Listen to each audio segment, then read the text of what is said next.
Hey, how's it going, everybody? All right, sorry about. First, I should say this. Yesterday, anybody that was here during the stream last night, it ended abruptly, but it was still streaming for like an hour and a half to 2 hours. I thought I'd turned it off, and I guess it didn't. But anyway, apologize for that. So today we got a full day of drawing ahead of us. Uh, Ideally, what I'm hoping to get done, and I'll say this a couple times throughout the stream as we get different people in here. There's 3 pages here we have to do of line art.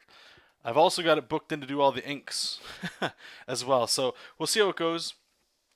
This stream, anyway, should be for just the line art, and then most likely I'll take a break and get back to do the inking and stuff. So if you guys are interested, stick around. That's what we'll be working on.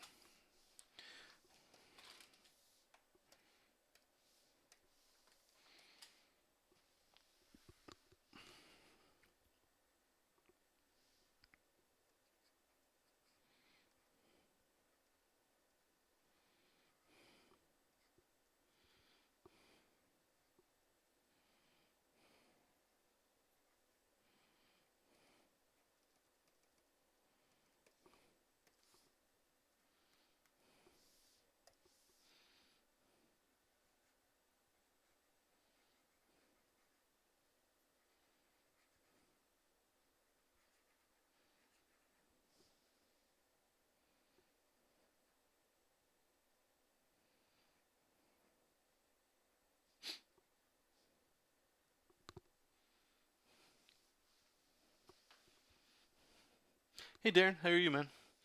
Everything's good. Can't complain.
Hey Keeman, how are you, man?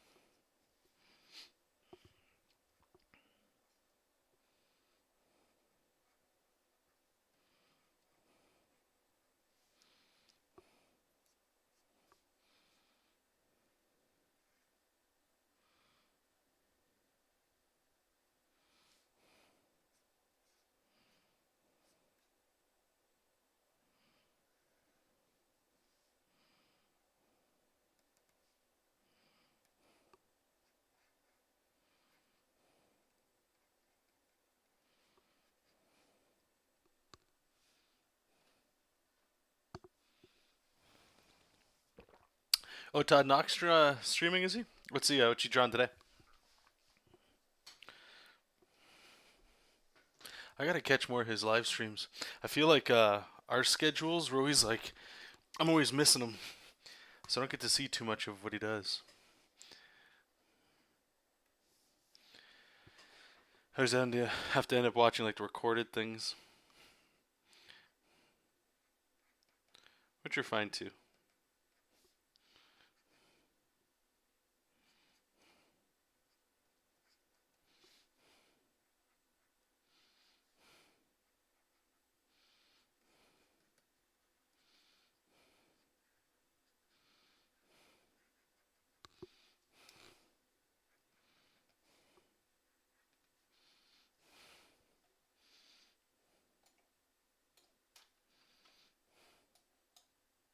Oops.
Oh, it's a record. Okay, got it. All right.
Hey, Kay, how's it going, buddy?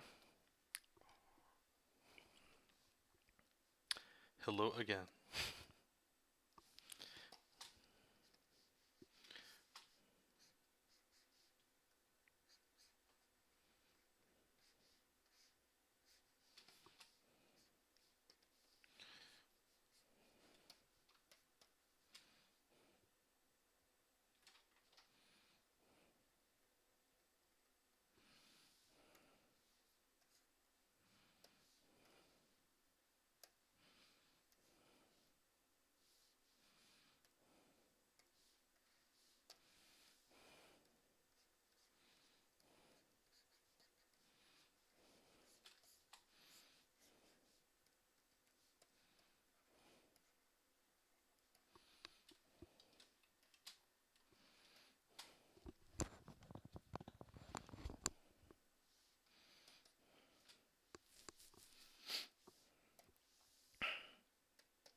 What the hell?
Hey LG, how's it going, buddy?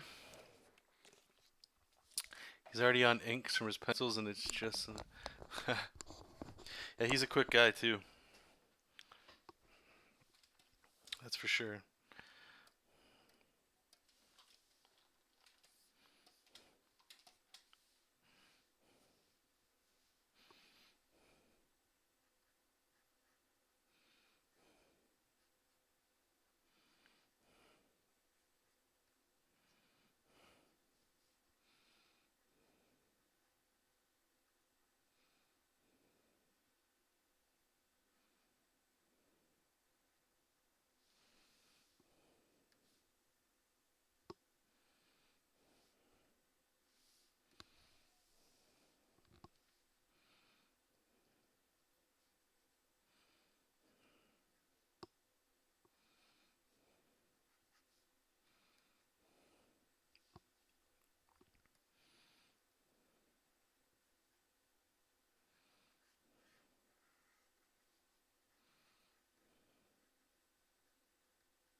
I feel like I always ask this question every on like Saturdays,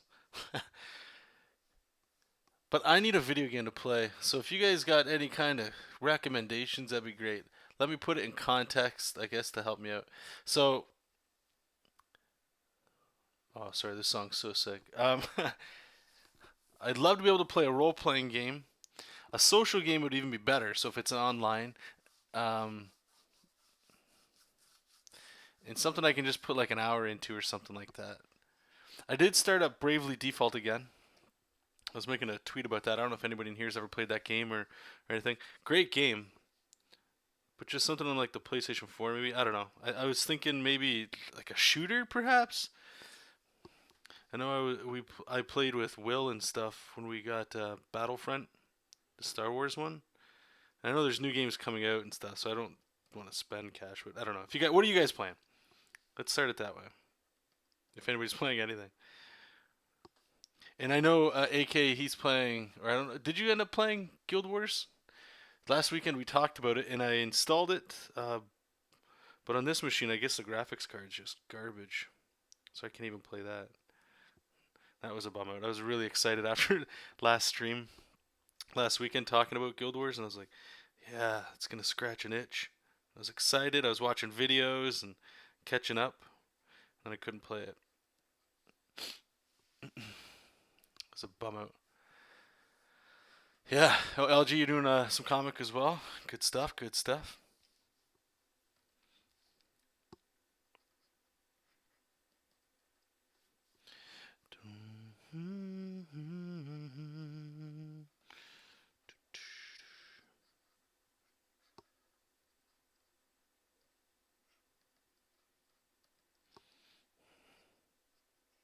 I downloaded. What is the name of it?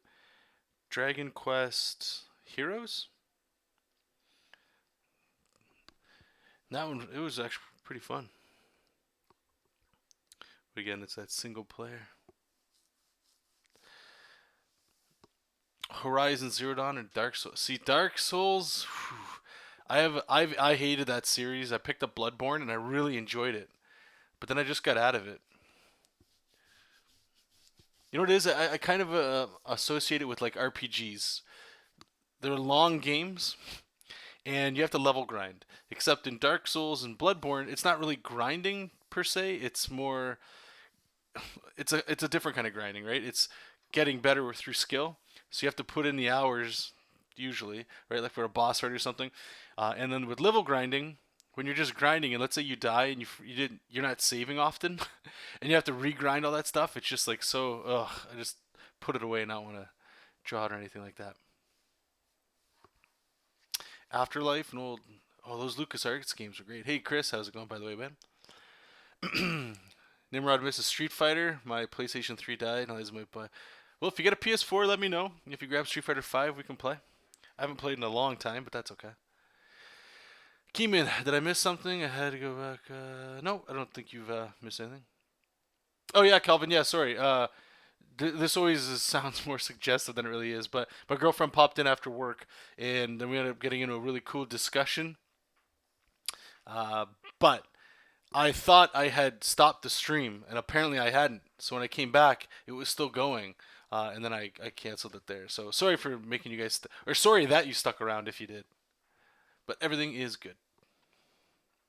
Axel, how's it going? Neo is a Dark Souls game. Yeah, I've heard of that too. I don't know. We'll see. I mean, you guys can keep throwing suggestions out there too if you got them. Love a good video game. Guild Wars on minimum. Yes, I had it on minimum, and it's somewhat playable, but I know what the game can be like.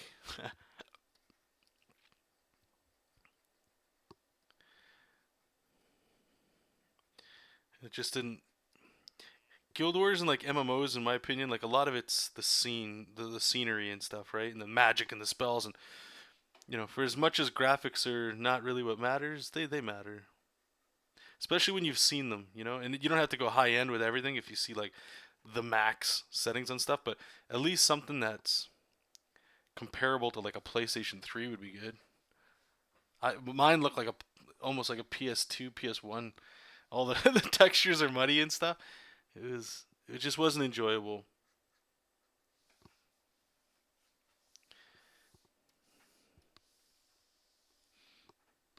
Hey Corey, how's it going? Welcome.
Don't know what it is I did so wrong.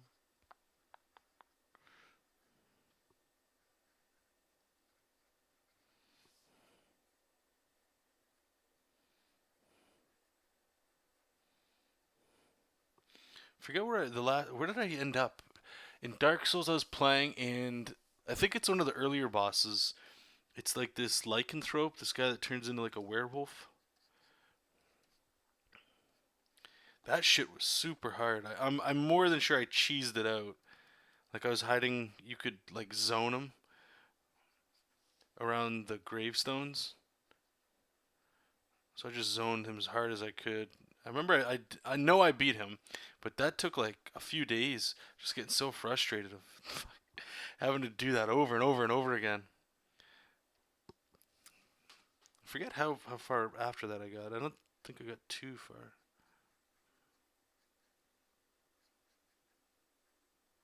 But like Dark Souls especially, I've only played I think it was Dark Souls 1 on Xbox 360.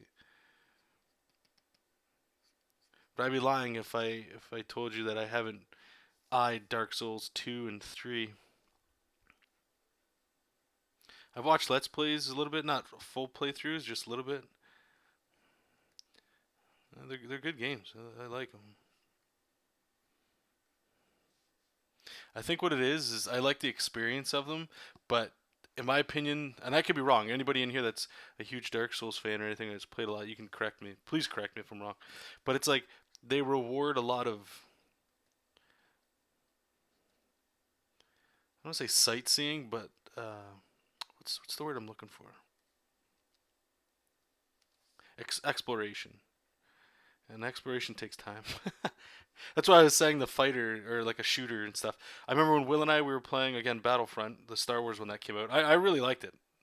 I can understand why people didn't, but regardless, what I liked about it was whenever you get that itch to go online and just I don't say shoot people, but go online and just play a game. Like you can play 2 or 3 games, even one really. We'll say two. Nobody plays one, but like 2 or 3 rounds, and that might be like half hour, 45 minutes and and I still feel like okay, I was entertained for a little bit, and then I could just go back to drawing and stuff. That's why I do dig those games. Corey is studying old cartoon shows I like to break them down and figure out why I like them, so I can do better at. Oh, awesome! That's a really good exercise. You just busted up Michael Hampton's book, and you're going to do some study. Oh man, please let me know how that goes for you. AK, what is Dark Souls or Bloodborne? I think it was a priest. Oh, the lycanthrope thing. It was definitely Dark Souls. Let's see if I can find it. Or not. Sorry, it was Bloodborne. Fuck, I can't even speak.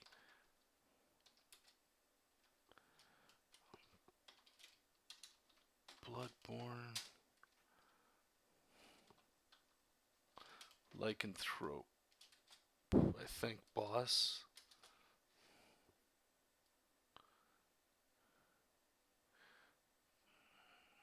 It was just a werewolf, not a lycanthrope. Where?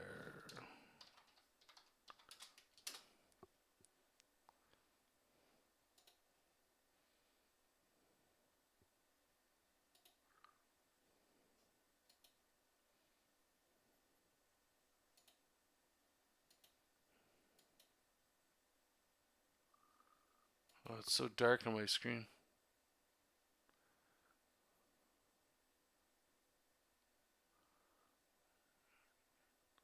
And the guy had the axe, and then he transforms, right?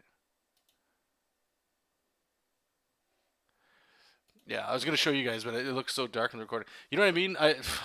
What I like about it just by watching it again is like how friggin' fast it is. I remember going against the guy. Now I forgot all about his human form when I'm watching that now, and I remember okay, so you're in a graveyard and there's tombstones and you're swinging. Like I always like the range stuff that I was playing, so it's like I'm trying to keep them at bay because they it's one thing I will definitely say about those games that's awesome.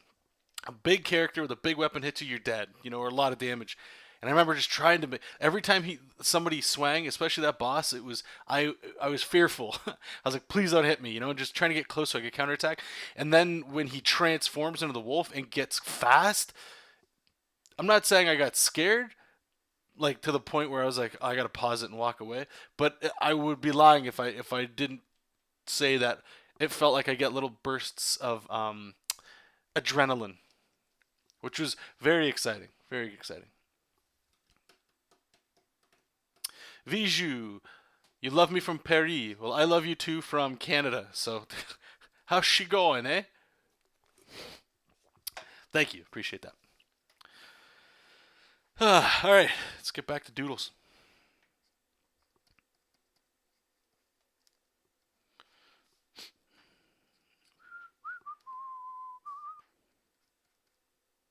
Do you guys like Dark Souls over Bloodborne? I know they're different.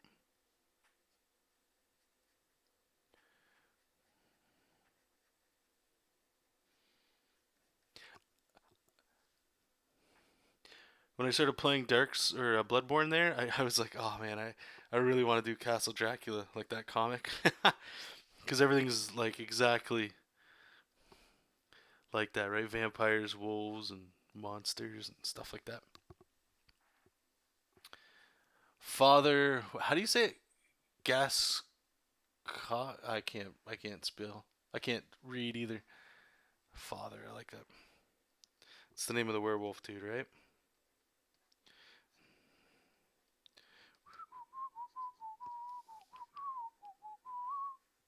This guy's got so much little detail on him that when I put the contour layer on there, it's so hard to tell what the hell.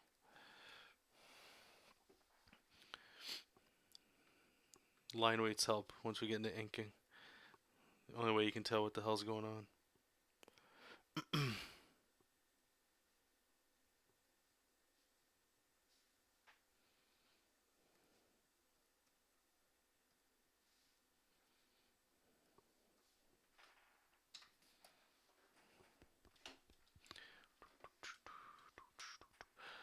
LG likes Bloodborne all the way. AK's a little bit more in the souls. LG, I love the Lovecraftian references. I'll give you that. Dark Souls is definitely more fantasy, for sure.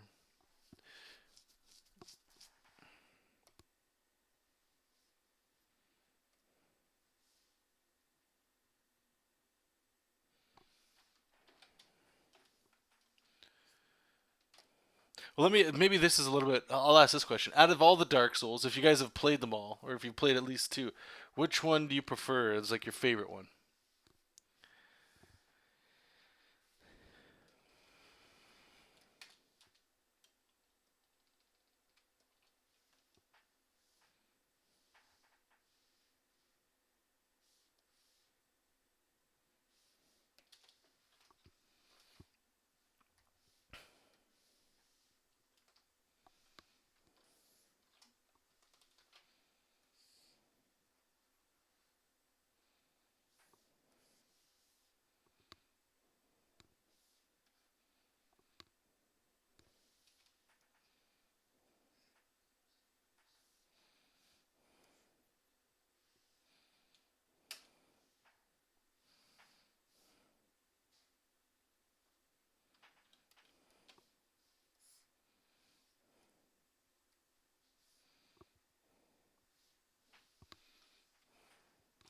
Dark Souls 3, eh?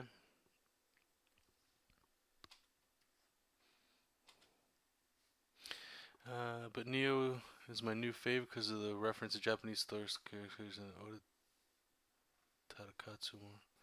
Hmm. Dark Souls 3 because get what worked on. Sorry, because it get work got what worked on. Sorry, what are you saying? Like what worked in Bloodborne, they carried over into Dark Souls 3. Is that kind of what you're saying there?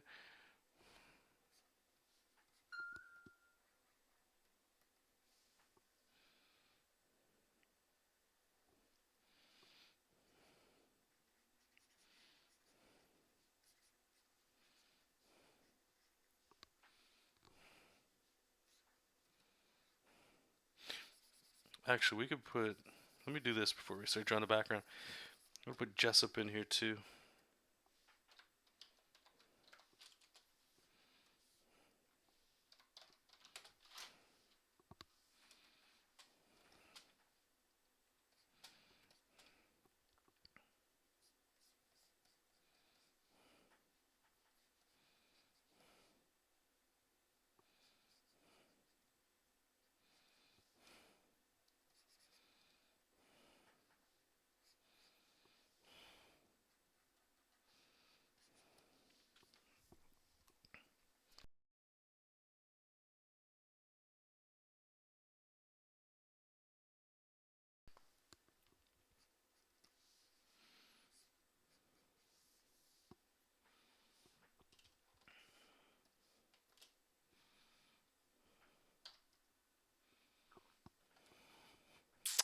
Well then, appreciate the feedback. I guess I'm gonna have to take a look around. I don't know. Is that what you guys recommend? Oh, don't worry. Like, yeah, this isn't blood on his face. It's hummus. Okay, so don't. He looks rougher than he is. The only really bad thing that's happened to him is he's been punched around. He got electrocuted, and he had hummus thrown on him. So this isn't blood, so it's not. You don't gotta feel too bad for him.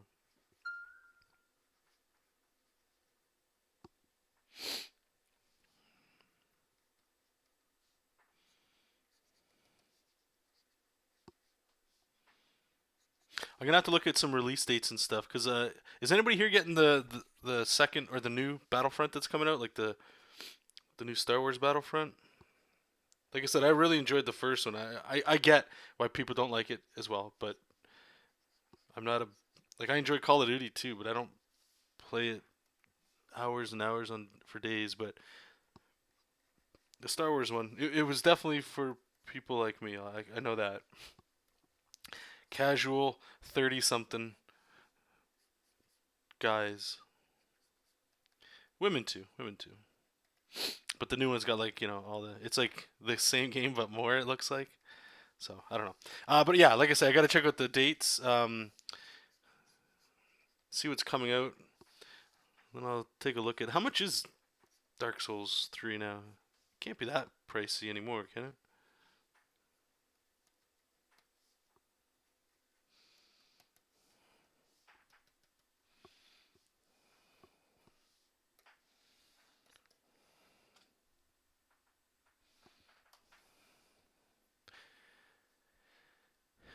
Where did the hummus come from? Oh, so if you guys aren't reading the comic yet, it was in one of Jesop's Pokeballs. So see one's broken off. Uh, Actually, here. I'll show you guys. One sec.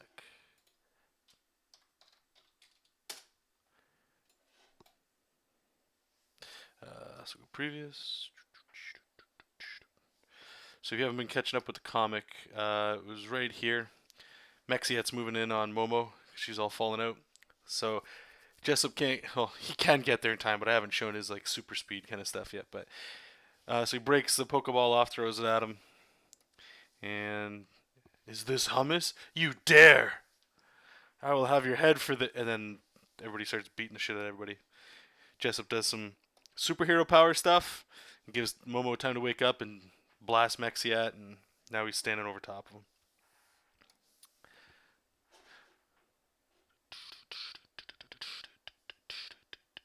AK's getting the second one. Cool. The second Battlefront, the old Battlefront 2 where you could board flight. Oh, was it the PS2 ones? Let me check something here. I want to check out some prices. Oh. Let's check Best Buy. We'll see what their prices are. Uno momento, everyone.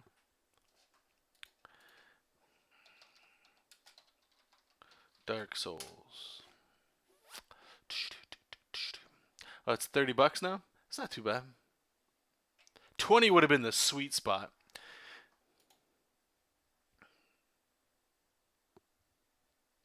Alright, so we got that. Let's check here.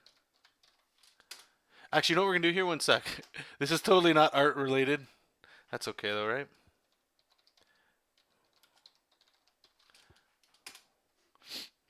One sec here.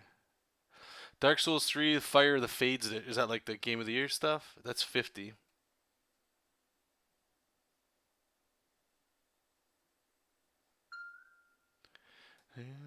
Troubles at the door.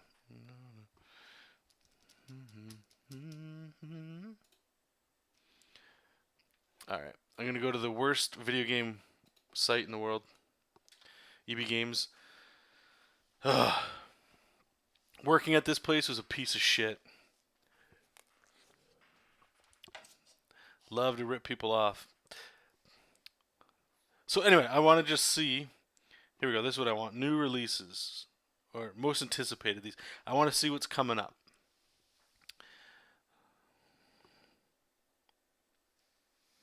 Middler. All this looks like crap. Destiny 2. I didn't really like Destiny 1. I don't know. Maybe Destiny 2 will fix some stuff. Anybody here interested in like the Destiny stuff? You go for some hummus right now? Alright, let's see what we got coming up here. Oops. Okay, please let me grab there. Escapist, I don't know what that is. Arc, nah. Oh, they're redoing Revelations here too. Interesting. Naruto Ultimate Ninja Storm Legacy. Pillar. Okay, so I'm not even gonna lie. I have Pillars of Eternity on $70 though. Holy shit! So I have Pillars of Eternity on PC. I thought it was an amazing game. I only put in like 5 hours max. I have a few other of these isometric RPGs that I haven't played, but like I love this. Like the storytelling, everything was amazing in that. Wolfenstein 2. I didn't play the first one. A lot of people talk really good things about that. So Destiny comes out what next month? Oh, so it's like a few weeks away.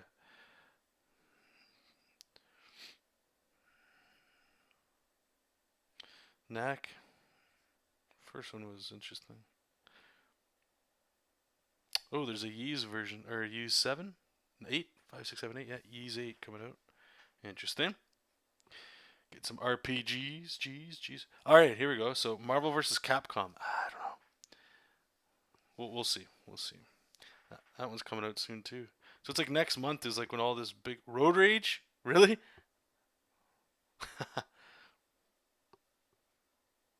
Fallout 4 Game of the Year edition. I haven't played Fallout 4. Oh shit! I can't believe I almost forgot. Freaking Battle Chasers. Oh. So that's day one. Guys, holy shit! How is that real? Battle Chasers is $30 new. Wow. Wow.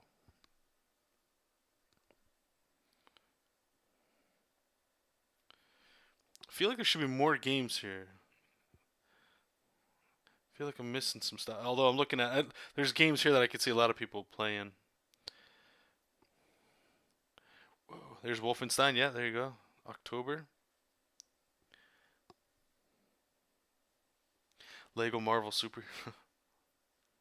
Okay, so Battlefront. Oh shit, so that's not out till November. Wow, I didn't know it was that far away.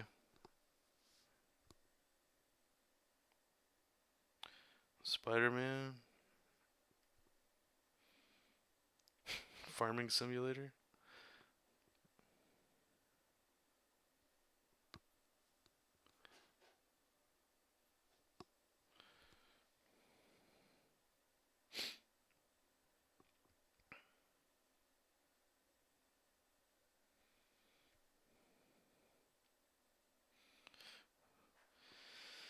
Huh. Oh yeah, I forgot about that. Okay, so that's not until next year. Monster Hunter. That's not even a question. I'm buying that. Keeman is still looking forward to Marvel vs. Capcom. I am too. I'm not gonna lie. It sounds like they're dumbing it down enough for somebody like me to be able to play. Marvel vs. Capcom 3 is just too quick for me now. I enjoy the fighters. I really do. I still feel like for fighting games I get more fun when there's like when I'm playing with my brother like next to each other or something. It's not the same online, but it's got Marvel, right? It's Marvel. Marvel's just good shit.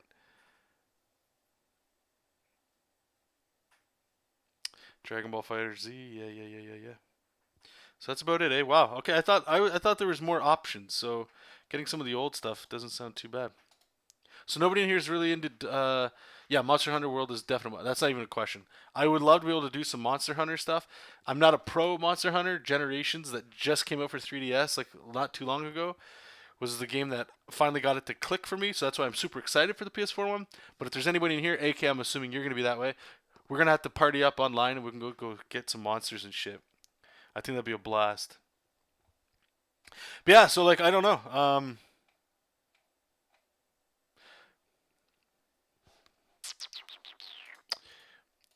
The only thing that stands out, I guess, is Destiny 2, but I'm not sure how I like the first one. Destiny 2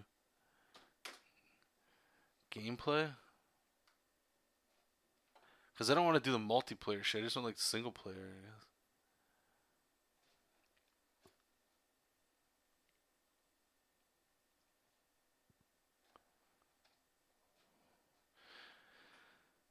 And all this like gameplay stuff is just. I forget Destiny. I'm not into it. I'm looking at it. Just personally, I'm looking at it and like the aesthetics alone make me like I don't get excited about any of these characters. They look generic as hell. They look like just space marines, like Mass Effect light characters. Oh well. Okay, well, maybe Dark Souls it is. Maybe or maybe what should I do? You guys let me know. Okay, you guys give me your your unlicensed professional opinions. Should I pick up Dark Souls 3 and try that, or should I actually try to beat Bloodborne? I feel like I need to replay Bloodborne though because it's been so long, so I'd have to go right from vanilla.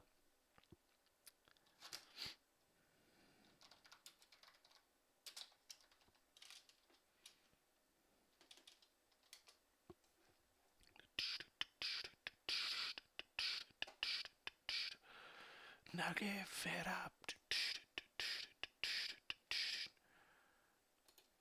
I'm just gonna put this on the screen here with no audio, so I don't get it flagged. But I'm so excited for this game. And of course, these trailers always make them seem like a lot better than.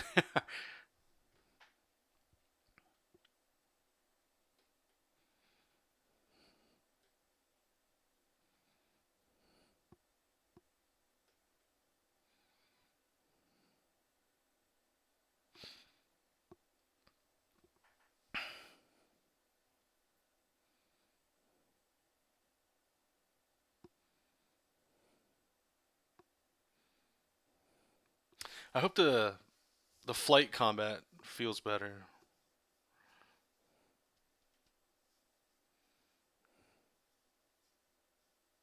Like I don't know if they will in this or not, but I remember in older or even like Battlefronts that I've seen like the war ones.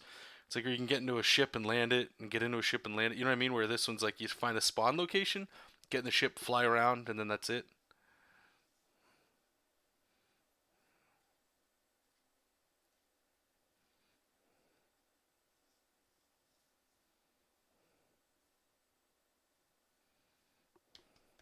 That'd be cool. Ray versus Vader and stuff. Like this looks neat. I don't know if it'll look anything like this. Like the graphics are pretty close to being what they are in game. I'll give them that. They do a really good job. Highly recommend it. Whatever you like about EA.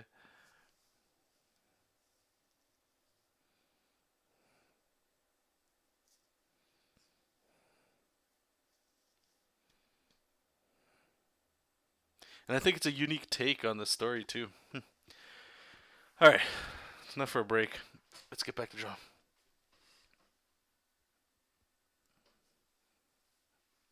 Keeman saying that's gonna be the first Marvel vs. Capcom game that he's ever owned and played. Well, dude, I think you're gonna like it then. I guess it depends like how much of a big fighting game person you are. From what I'm sure you've been following it like I have. Like I follow a lot of the big FGC guys that are into Street Fighter, and I take the pretty much what they say is gospel. And what I hear a lot of them saying is that. Sorry, one sec. Jesop. Is that the gameplay itself is pretty. When you first saw it, like the roster and who you can choose to play as is very limited compared to previous installments. But then I hear these people saying that they play it and it does the one thing. And I will admit this with Street Fighter Five. Street Fighter Five definitely feels like you pick a character and you kind of have to play it a certain way. Whereas like with Street Fighter Four, in three as well, only played a little bit of that, but four especially, you can kind of put your own flair in it and kind of personalize it a bit. And from what I hear from Marvel vs. Capcom is that it's exactly like that. Like you can be, if there's certain things you like to do, there's more freedom for you to do that, and that sounds really cool, really exciting. It's not all like, robotic, I suppose. Sorry, let me just get a. I need to find a perspective here. I might actually just keep the same perspective here. Just paste it in. The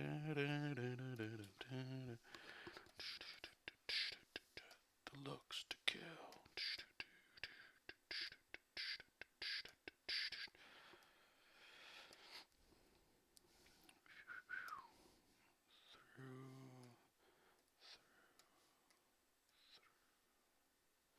Let's put a multiply. Weird. We'll edit, transform. Because we need Mexiat to be where our focus goes.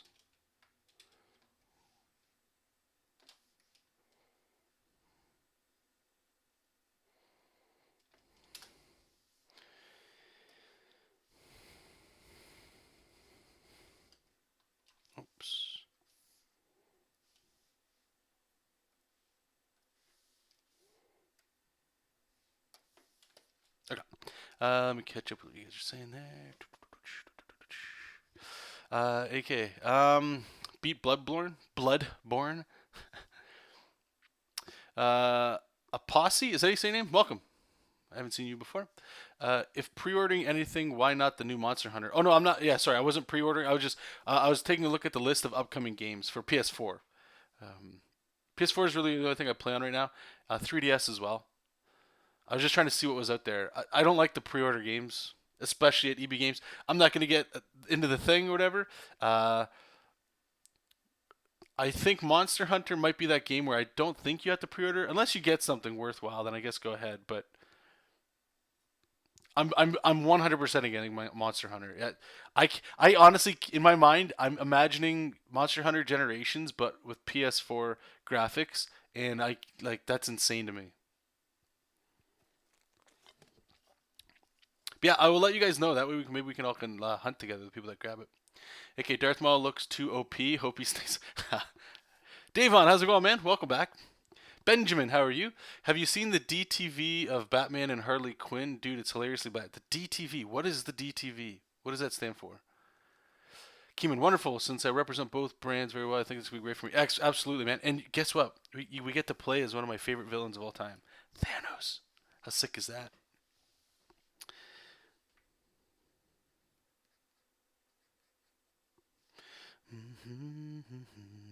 Na, na, na, na, sweet.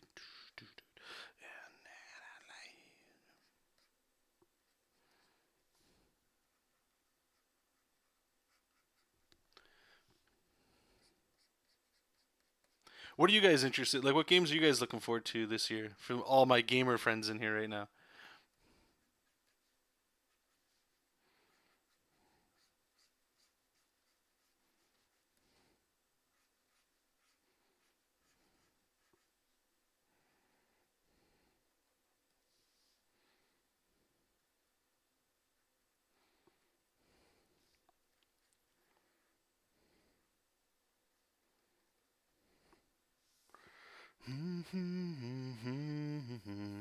Direct to video. Oh, okay. Have you seen the direct to video Batman and Harley Quinn? I have not. No. It's that bad, is it? A posse, hopefully. Oh, and the new Metro looks cool. You know what? Okay, when I worked at EB Games, there was like this small group of people that would consistently come in like once a month asking for Metro, and I don't know what it was. I never played it. I didn't know you were into fighting games. Yeah, man. I wish I could be more into fighting games. This is the thing. I've shared this with you all, and you guys let me know if any of you are like this too. Um, you love video games. You love especially competitive multiplayer games like me, or just multiplayer games in general, right? Where what I realize I am is, let's use Street Fighter as an example. I love Street Fighter. I don't like losing in Street Fighter. I would like a 60-40 ratio of me winning to losing.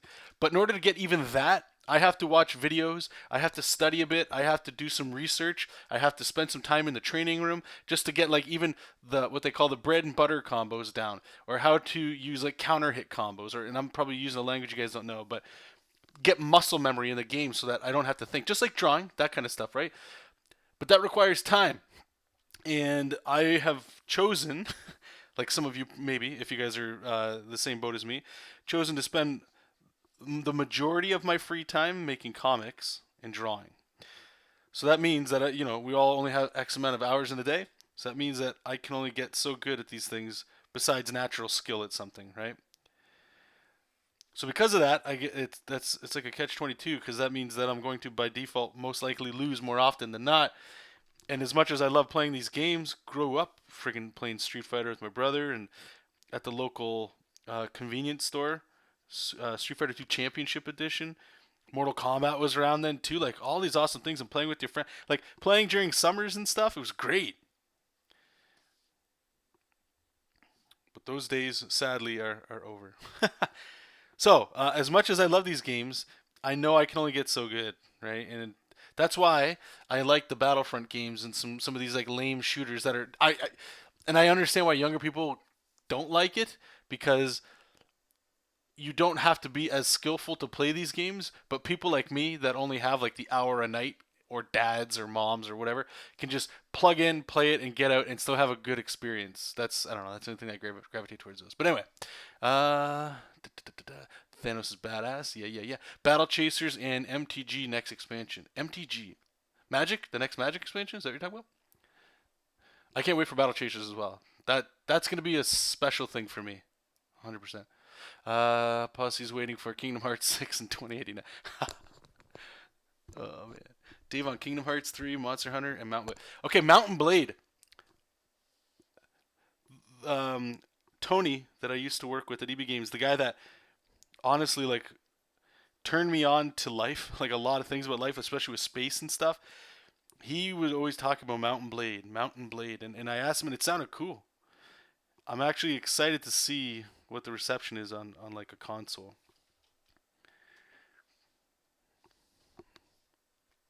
Do do do do do do.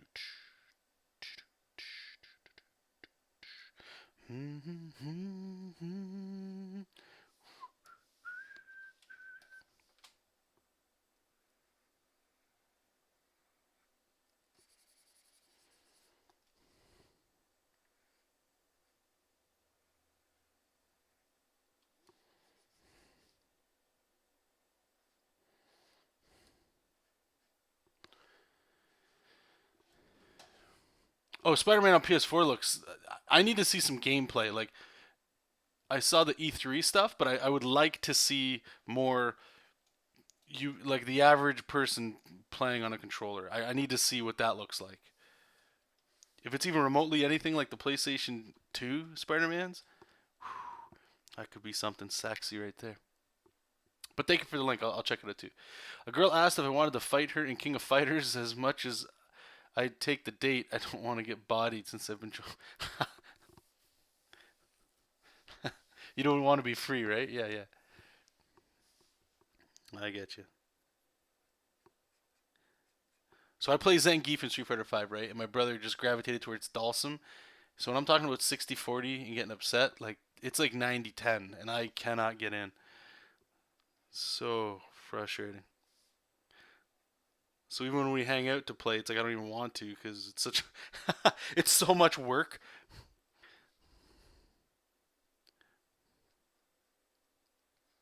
To make it better.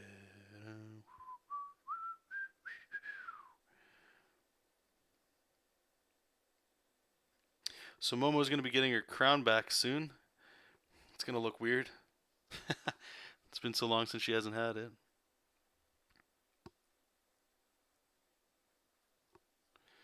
She's pissed, obviously, here.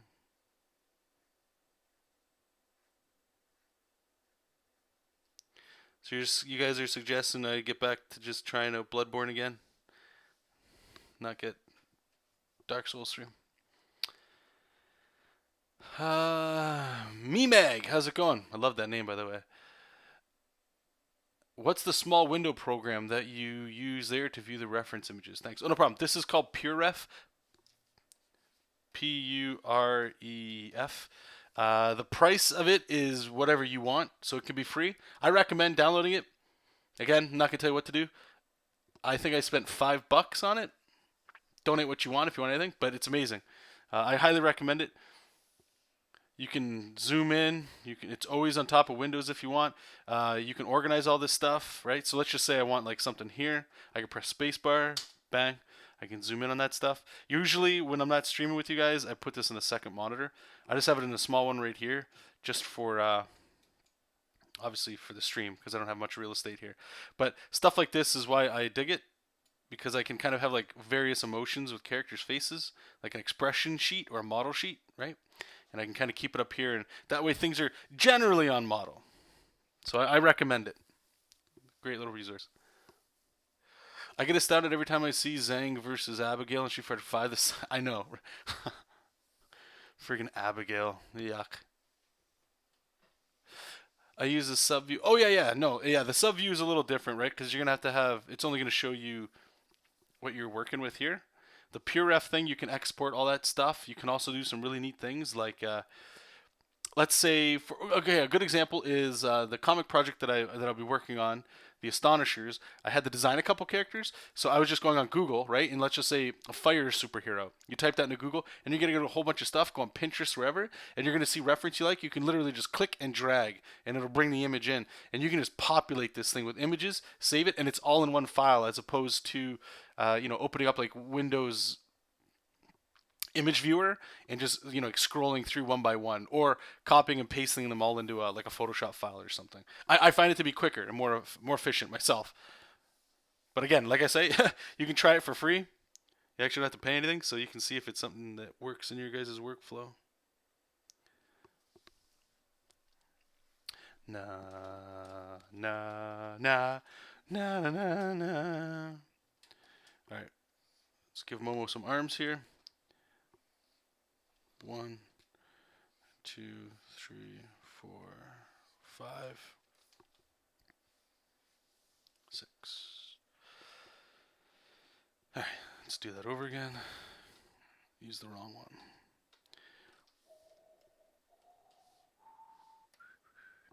Momo tentacles.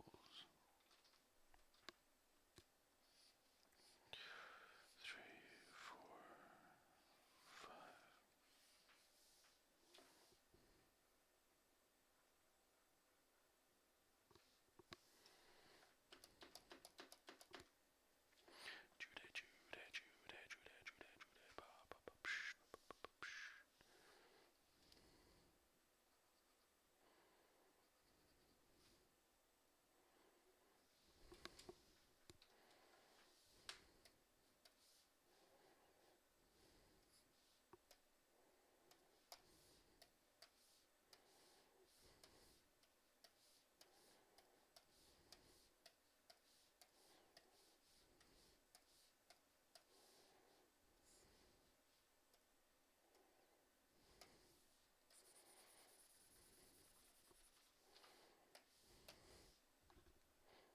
Oops.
Pure ref lagged your PC too. Oh, really? I didn't think about that. Oh, shit. Yeah. 1,000 pics. Yeah. No, that would definitely do it. Especially if they're high resolution. Yeah. You'll get exactly what you. As a fellow Clip Studio Paint user, absolutely love the brushes you have set up. Thank you, man. I'd like to start doing comic work as well. Well, awesome. Welcome to the Comic Hub. Are you working on anything yet, or you're just sort of getting things started? Yeah, see you later, Nimrod. Have a good sleep, brother. Hey, Christopher. How you doing? How you doing? How you doing?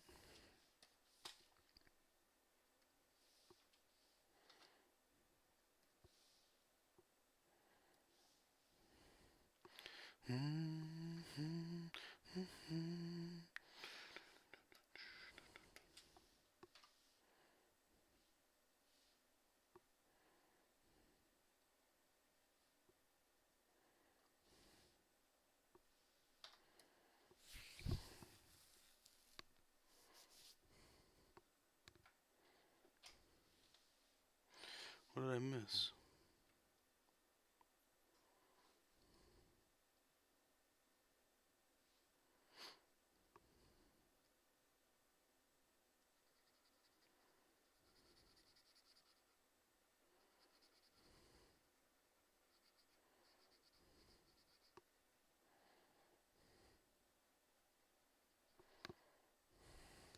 Let's try that again. Is it that? What the hell?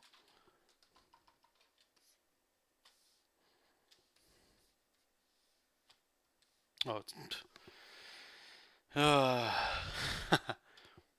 Let's try it again.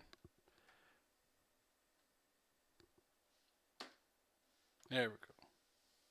Jesus. Okay. Davon's working on stuff as he watches. Right on, right on.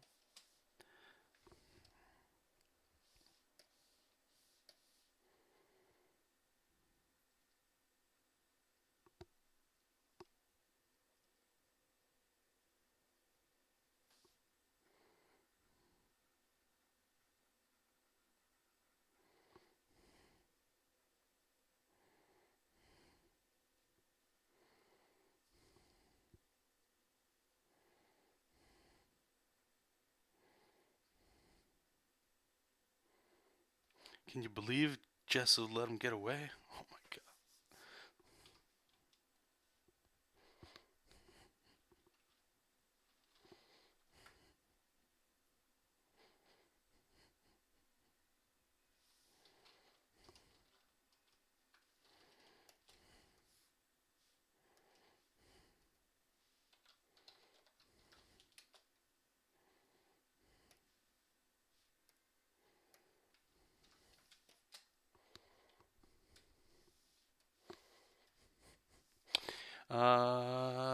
I'm currently doing illustrations and commissions, but I've been plotting up a series for a good while now.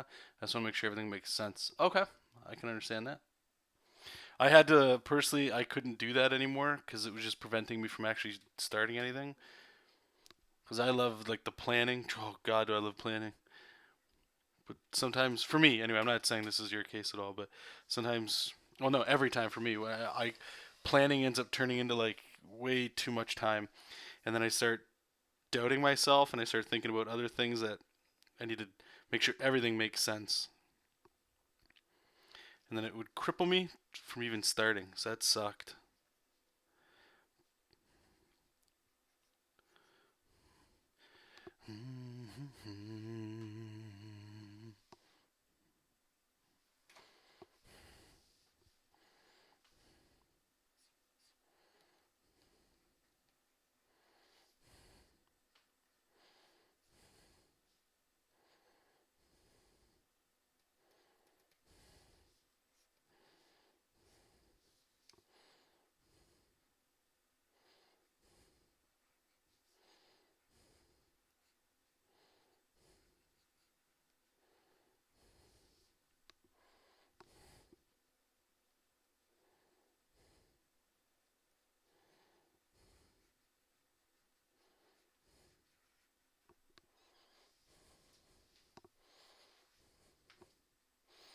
Yeah, that's you. All right. Well, if this helps at all, like this project here that I'm working on, like, if you've already been watching a bunch of my streams, I apologize. I haven't seen you in the chat, so I'm going to assume yes and no. But I've shared this story a whole bunch of times. That's why. So you just cut me off if you've already heard this BS that I'm about to I'm about to spew. So with Jesop King here, this project, because I found that I was that way, where the fear of, not the fear, but starting until all my ducks are in a row and I'm fully prepared. The reason I stopped that and I just went with like a plot that made sense. Like the way I write this story is I have a general plot for the entire series, and then issue plots like this story, then the next story, and then they kind of go that far away. But then I just started going, okay, you know what? It's okay to stumble. We're gonna learn. This isn't like the thing I want to be known for, and only this. This is just one of many stories that I got in my head, like I'm sure many of you have as well. So once I decided to just get rid of that pressure and just go with, all right, go in there knowing you're going to fail, but you're going to grow out of it. Just do the best you can, have fun with it. and just go from there. So if the story you're working on is actually something that's really important to you and you want to make sure that it's perfect, I recommend starting something else while you still work on that in the background and know that one day you will get to it. That way you can still, because if you're not doing, like, if you're lucky enough to know right now that you want to do comic books and you're not making comics, it's potential time wasted. And I don't want to put a pressure on you, meaning like that you, well, we've only got so much time, so you better start doing it now or else you'll never do it. Not like that, but just know that if the things that are holding you back are things like confidence or lack of, I don't know, lack of anything, lack of progress, lack of confidence, all those things, skills that you think you might have, they all improve the moment you start actually doing this stuff.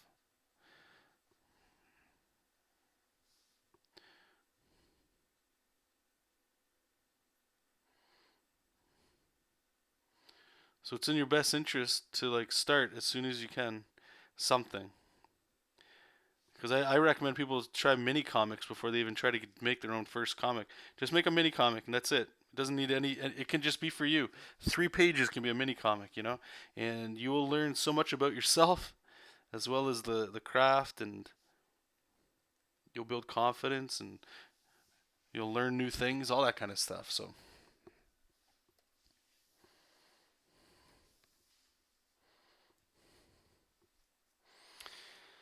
Chris, I usually do $10 for an 11 by 17. That's what I've done for the past. Some ways for prints. Oh, okay, you guys are talking about something else.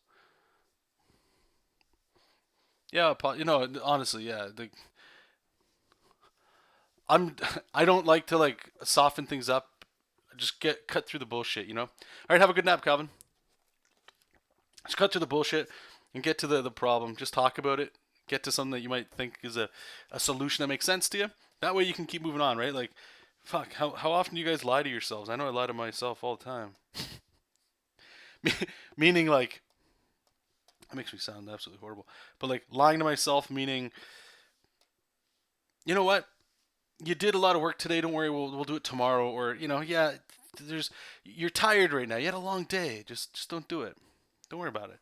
Tomorrow is another day, right? You can do it tomorrow. And these are all like within reason. Those make sense, but it's not good for growth, and it's enforcing bad habits that like most of us. If you again, I always say if you're lucky enough to know, because people go through life not knowing what they want to do, right? So if you're fortunate enough to know, like at this moment, you really want to make comics, you want to give it a shot, your own comics, it doesn't have to be with another publisher or anything like that. And if you know that's true, you're lucky. You've figured out one of your truths, your current truths, right? And to keep falling back on bad habits and stuff that can deflate those opportunities that you're preventing yourself from getting. It sucks. So in the case of like what you're suggesting is at least what I found to be true for me, which was that I would hide behind the world building. I would hide behind the like I would on my way to work. I would walk to work. This was like a few years back. Anybody that's following me, you guys know how many comic projects I started and just stopped, or I'd get hyped about and start doing character designs. I'm like, oh, I can't wait to start this, and nothing would ever come because the drawing part was easy. The drawing part is like the challenge and the fun and coming up with the best character design. It's hard stuff, but I can do that easier, probably like most of you guys and girls, because you guys draw, right? When I would write, my writing skills aren't even remotely close to the same level as my drawing skills. So I'd come up with like a very generic plot or something that I thought was cool, but like I couldn't piece it together. So my momentum would be this. This would be the routine. I'd come up with a really sick, new, shiny, brand new idea, and it'd be awesome. It'd be straight fire, man. It'd be gas. And I'd be drawing, and I'd come up with character designs, and for like a week or two, I'd be in the shower, walking to work, coming up with cool scenes, things that would happen. There's awesome stuff. Then I'd get down and I'd start writing the plots and stuff. And inevitably, there would always come up with something with like, well, why do these things make sense and why do they connect and all that? The why. And the why takes a while to answer. And it's like drawing, in my opinion. The more you write, the easier it is to get out of certain situations in writing so that you can move on to the bigger questions. But because we don't write, we don't know what those early hiccups are, so they hold us back. So my routine would be all that I just said, and then I'd come up to that little roadblock of like, shit, how does this connect? How does this connect? And what my brain would instinctively do is go, okay, well that's a problem. We don't want pain. We're always going to go to pleasure. What's some new ideas? And then, sure as shit, whether it's a video game I'm playing, it's something I saw, or just imagination creeps in, and you're like, this would be a great idea, but it's a different book. So you're like, you know what? I'm going to put this other one that I've been working on. I'm just going to put it to the side, and I'm going to start working on this new hotness because it's simpler now. And then right away, my brain would go into world building and design, and the routine would repeat itself. And the problem was that nothing was being made. It was just like circle jerks, you know? It's, yeah, like mental masturbation. That's all it was. So in order to remedy that, I had to go, okay, well, I know I'm not going to be able to figure out these things, and that's okay. So just make what you can. And once you start making something, you start to realize those things really don't matter, and you get better as you go.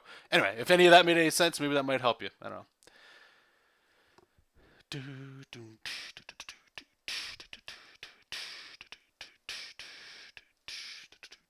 Are you talking about yourself, John, or have you been 100% talking about myself? If you guys are interested, look up something called creative paralysis. There's an article or a blog post that somebody wrote. I don't even know if it's a thing, but when I read that article, I was like, that's exactly what it is. It's creative paralysis. You're so creative, it paralyzes you to share it and to see it to fruition. A good example is if you think of this was like an example that was brought up in that thing. So I'm not claiming to have to come up with this analogy here, but your ideas or like a conception, okay? So like sperm turning into a baby. I'm going to use that analogy here with life, okay? So it's in the womb, it's growing, it's becoming a thing, and that's your idea. You're putting in all this nutrients, all this love, and you're getting the baby room set up, and your life's changing. You're getting it ready for this thing, and then it's born. And then once it's born, you start the first thing we do as creative people that suffer from creative paralysis is we go, the baby's born, and you're looking at him or her, and you're rocking them, and you're like, you're gonna have an amazing life. I'm gonna do all these things. I'm gonna make sure you have the best in life. You can be a doctor, you can be a lawyer, you can be anything you want. You're gonna be amazing. You're gonna have pure opportunity. The kid sleeps for like friggin' 20 hours a day. We're already putting so much weight on the shoulders of that project, and this is your baby project now. We'll get back to the analogy there. We're putting so much weight and expectation on the project that it's not even grown yet, and it buckles under the weight, and this stuff just falls apart, and then you get upset, and then you do it again. Like that analogy spoke to me. I don't know if that made any sense to anybody else, but once I started looking at it that way, it's like, okay, these ideas that we come up with are just ideas. They need to be nurtured. And then I started listening to a guy called Gary Vaynerchuk. I recommend you guys check him out. And he would say, and I agree with this as well, ideas are meaningless and shit. Everybody's got ideas. Everybody's got a billion ideas. Everybody's got ideas that are similar or different, whatever.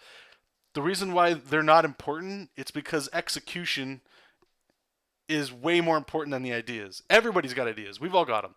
But unless you execute on it, nobody else is going to see it and nobody else cares. So you're stuck in like this cycle in your brain, in your head, of just like think, but you're never acting and making, and then you're not contributing or sharing, so why would anybody care? Why would anybody be interested, right? That's one of the best things that us as comic book artists or just artists in general have. We can turn a piece of paper or a digital surface into something to convey story or an emotion or entertainment for people. And unless you're doing that at whatever stage you're in, even if it's sharing your gesture drawings online, you're still sharing, you're putting back into the world, right? And the more you do that, the more it feeds into you going, yes, let's keep going. One of the problems, I'll get off my soapbox here in a second. One of the problems that I had, you guys might have this too, is you want to make a comic, but you're still sharing, you're still on Instagram, you're still on wherever, you're posting your, hey, check out the drawing I did today, check out this character coming up for my new idea, and you're sharing, you're getting likes and comments and stuff like that, and that's all great. It's giving you those little like boosts of, yeah. But when it comes down to sit down to do the work, and you can't show anybody what you're doing, or it's not, air quotes here, finished until the entire page is done 10 hours later, it's harder. That reward you get by posting and sharing is drawn out, and more people probably like and will leave comments for a big pinup of Megazord from Power Rangers than they will if you made a page, like a comic book page of Power Rangers. People like that image, right? So you know what I'm saying. So it's different. You'll get into all this stuff, but please just don't get stuck in your head of if this is you of world building and all that stuff without showing people pieces of the world you're doing. If you're not ready to unveil Lord of the Rings to people, talk about the Shire for a little bit. Talk about the orcs that live in a mountain. You know, little parts of your story, and you'll see that stuff definitely helps. Definitely helps.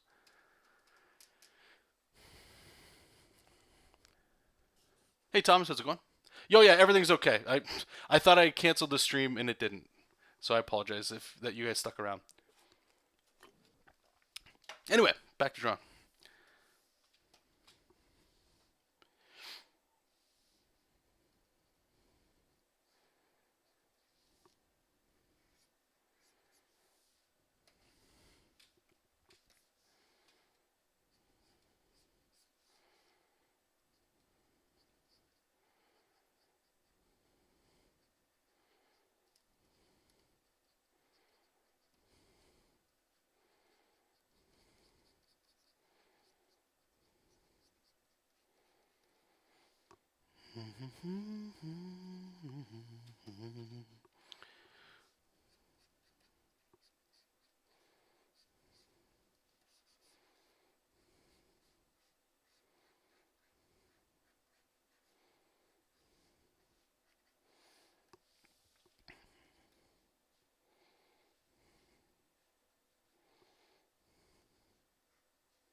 Swifty Spade, what is your take on people making money off of fan art? Since they are not the original creators of the work, should they make money off of it?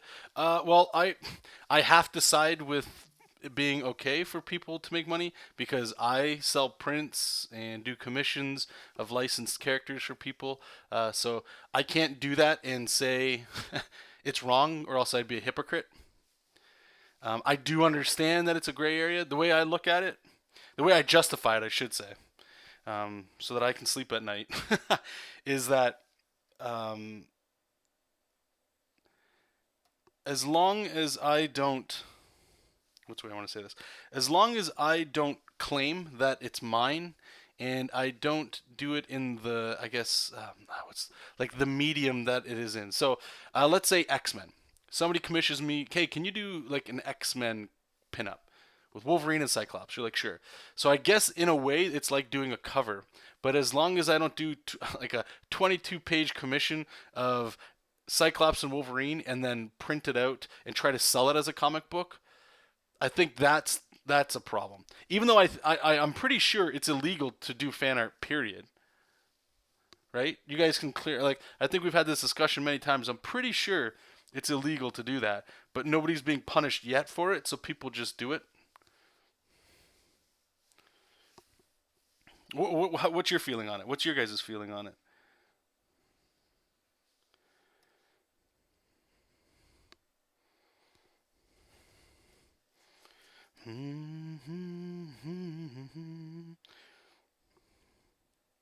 And like I'm saying, like right now, if you were to go to my Etsy store, right, we've got the Venom print we just finished up. I've got the Justice League of, or not the Justice League, the DC Trinity they're called. I got them on there. Mega Man, not even a comic book, but it's a video game. I've got that. So I can't say it's wrong, and people shouldn't do it, even though I do it, right? Because that'd make you a hypocrite. Uh, is saying, okay, I feel like it's okay if, oh shit, everybody's lighting up with this one. Everybody's got the opinions on this one. I feel it's okay if you go to conventions and there are people who really want their favorite characters set up in a way that they would like, but it's a touchy subject. It is. And I actually had somebody, and no offense to this person, I made a tweet about it. They asked me if I could do a commission of a character of theirs. I said, sure. This is how long it's going to take me to do it, and this is the price. And they said, no, sorry, I can't afford it. And then I made a tweet saying, just remember, I'm paraphrasing my own shit here. Just remember that when somebody asks you for a commission and they say no due to the price you offer, they're not coming to you because they love your work. They're just coming to you because you're an artist and that you can draw. There was some back and forth. Some people agree with that and disagree with it. The general point I'm saying is like, if you really wanted to, in this case, me to draw you something, here is what I charge, and you can either agree or disagree that it's within your budget. If it's more than you're expecting, then you're going to save up and you're going to get it. If you think I'm just way out in left field and you don't like it, then you respectfully say, no, I'm sorry. Like that's just, I don't value your artwork at that. I don't value it the same you do. It's different when people also reply with the comment, we're like, well, why are you charging this when all these people are charging that? Then those people are definitely not coming to you because they love your work. They're just coming because you're an artist they know of. Right? So in this case with the commission stuff, or like when you go to a convention and all that, some people are only going around, like I've been to so many conventions where people, they just want to spend like $5 on a print, and they don't even know me. They just see, oh, that's a cool looking thing, I'll buy that for $5, or like I don't sell it for 5, but that's what they want to do, right? And it's, in that case, it's more like art prostitution in a way, I suppose. You've got a price that they like. You kind of draw what they like. They don't know who you are, but they'll pay you to draw something, you know?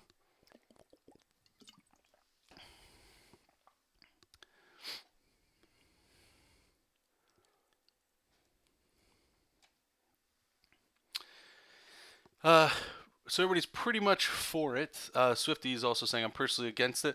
If I made a character and worked my ass off to make it big, why should people make money off my hard work? So well, that's what I'm saying. That's where for me anyway, I'm not saying what you're wrong at all. What I'm saying is that where I think it's definitely wrong is when people don't let other people know that this isn't fan art, or I would never, for me anyway, if I went to a convention and I saw Jesop King on a print that I didn't do, and I'm like, oh, sweet, and I go over there and I'm like, oh, cool, what character is this? And they're like, oh, it's a character I made. Now we've got problems. Now you're breaching like art bro code, and I'm going to take you over the coils, right? I'm going to like blast you everywhere. That's unacceptable. That is that line. And I mean, if they said it was fan art and they're doing it, then the option is, as the creator, I can tell them, please take that down, I don't like that. Or I can say, please make sure that you're forwarding people to my site so they can go back to the original thing. Most people do that. There's the skis bags that don't. But for me anyway, the way I've looked at stuff and I've experienced things so far is the moment I start telling people, don't, like, there's this group of people. If this is you or anybody else, it's fine. I don't agree with it, but they're not scared, but they're concerned that if they put their thing on the internet or on a website like Webtoons or something, that you give up your rights to it, and that these places can take your idea, sell it, and make money, and you're fucked. Though that's real, but I think it's a little bit more on the line of fear mongering, and it's you're concerned with the potential rarity of a severe thing happening.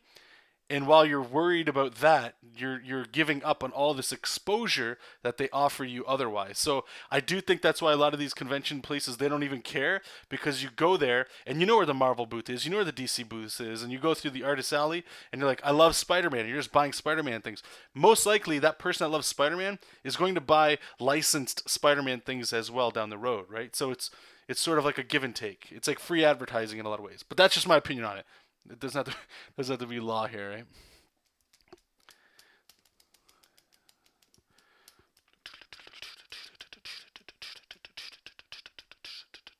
Oh, geez, so I can do fan art? I welcome fan art. If you guys got fan art when you're done, send it to me anywhere you guys are following me online, and then I share it for you guys as well.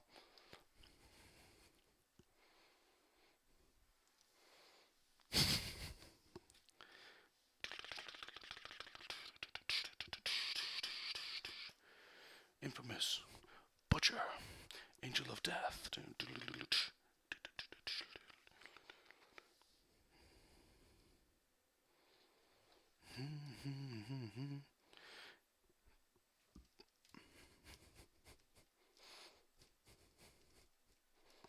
DeviantArt is a free shopping spree of big companies still. Yeah, sure. So don't post on DeviantArt. Like I get it. Trust me, I get it. This is the thing. This is the way I look at it. Is, have you guys ever gone on to a website and downloaded a torrent, watched a video, have you done anything digital illegally? Have you ever bought something that's not, I don't want to say illegal, who cares what that is, but we'll use like you downloaded music, you ripped a song, you watched a movie that, if you've done any of those things illegally, right? Because it sort of falls in the same thing. It's that mindset of if this then that. This is the way I'm looking at it, right? Is no, you can't get away from people stealing. And the more you tell people, like, there has to be rules for sure to keep that shit in check, or it just starts running wild. Absolutely.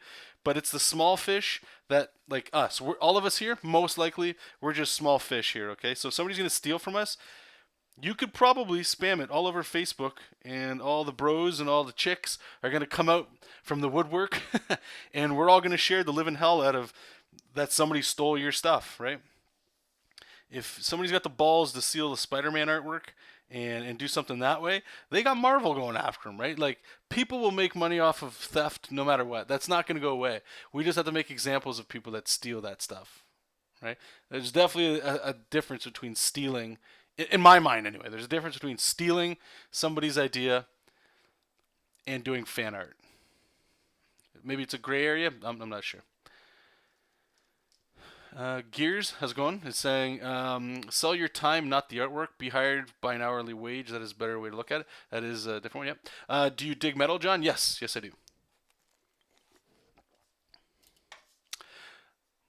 Sometimes it could help companies as well. I never heard of Carnage from Spider-Man until I saw someone draw it. There you go. That helps too. No, yeah, and I'm just trying to provide like other viewpoints to this as well, Swifty. I'm not calling you out. I welcome this kind of talk anyway, because in my opinion, it's better to talk about this stuff where we're all like kind of civil, and yeah, okay, I'm the one with the mic, so inevitably I can talk over everybody. I get that, but I do encourage the discussion, because the discussion at least gets something, talked about, moves things forward, as opposed to everybody just, this isn't something we should talk about, and then nothing happens, right? So yeah, if you guys want to talk about stuff like this, it's cool. Please do more of it.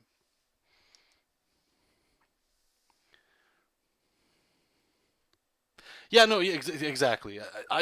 Fuck. There's people like Brian Allen for sure. Even Dave Raposa. I've seen people. They'll say stuff where it's like these artists are calling. If you go to a convention and you see somebody ripping off artwork, have you guys seen this stuff? I have. You'll see it on Facebook. Like, hey, check out this piece of shit artist. If you know this person, like it start going and you there's like art bros that'll go out there, right? And let's say Ryan Smith is stealing artwork. They'll go to Ryan Smith's Facebook, and then they'll go on his friends list, and they'll add all of the friends on his friends list, and then they'll message them all. Hey, your friend so and so is a piece of shit. They steal artwork. This is where they stole it from. Please let them know that we told you. And like, people will do that dirty work, man. You don't fuck with artists. We already know how long a lot of this stuff takes, right? Like, I'm sure most of you in here, if you knew that one of us was being ripped off, somebody was swiping their artwork, you would at least hit a share button saying, share on Facebook that this person's a piece of trash. You'd at least do that, right? Most of us. I'd go as far as saying like 80% of us would go ahead and do that. And if you're lucky, I'll tell you this, if you're lucky enough for somebody to steal your idea and make millions on it, you just cashed out. You could probably take them to court and get a nice little slice of pie. And then you just got some exposure for your next project. I can't wait for the day somebody swipes my shit. Are you kidding me? It's awesome.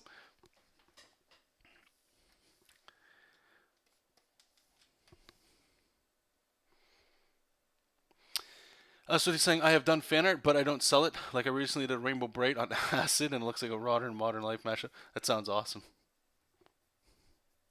No, hey, and again, everybody's, I'll say a moral code or whatever, is different. And I'm not going to call you out as yours right or wrong. I won't do that. Everybody's got their own, right? If I'm allowed to have mine, you're allowed to have yours, right? That's all. We want to talk about it? Well, we can definitely talk about it. But it's all good. We can still be bros. What they used to be.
In the night. Whoa.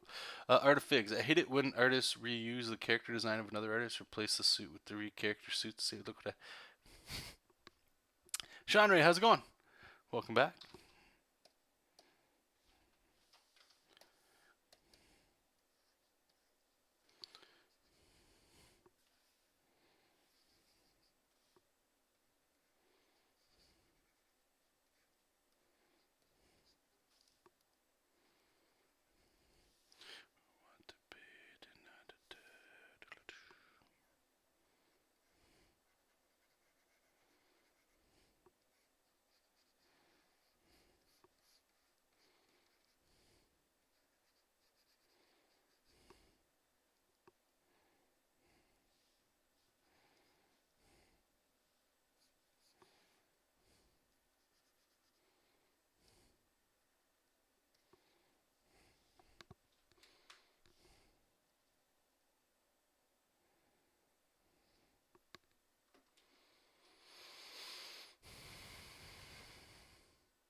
LG, I can't tell after working for both Marvel and DC. We kind of, we kind of have a permission to do the prints. What they ask is the other. Okay. So they have a little code as well. Like, this is one way I'll add there. I mean, as a justification, I don't even know if it is, but like, the more people do fan art, the better your project. There's people paying respect or cashing in on your success, but it's spreading awareness, and that's hard to do. That's like organic, right? Now, if they're making money off of it, that's one thing, right? But most of us know the price of a lot of that stuff. I'll tell you right now, Spider-Man, Marvel has probably no problem with people making Spider-Man prints and Spider-Man things to a point. Once it starts making like some serious cash that they could get in on, they're gonna be on that, you know. You're going well. Gonna draw soon. Good. Oh, okay. Is it that friendly visitor time? LG, sorry. After you own the artwork, publishers turn a blind eye to con sketches and selling of sketchbooks featuring their characters. Just don't try to do mugs and T-shirts. Yeah, that's what I'm saying. Like, artwork is artwork, but when you start like branching out, I guess it definitely comes as like different baggage. That's the way I look at it. But again, I mean, I understand. Everybody's got a different view on it. It's all good.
So this one's done. Let's kill it.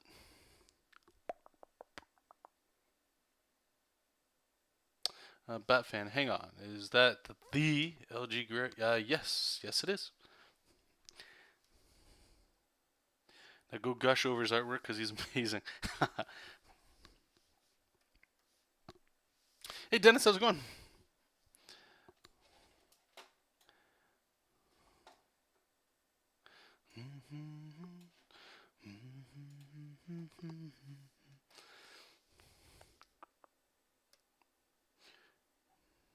You're too kind, sir.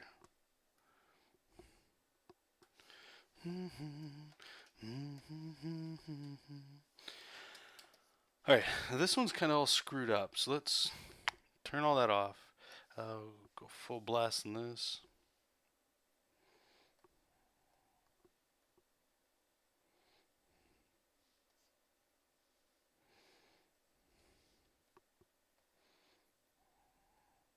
Okay, don't need that.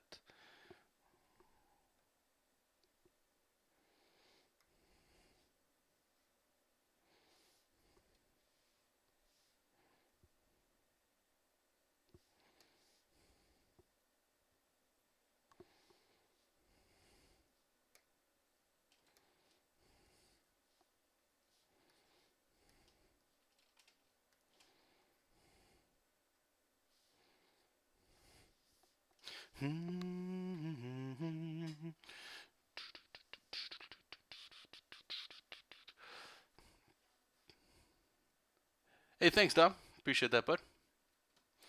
Heads up, feet.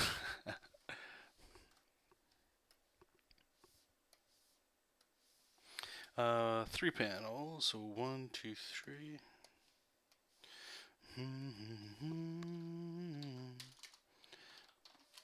Lines.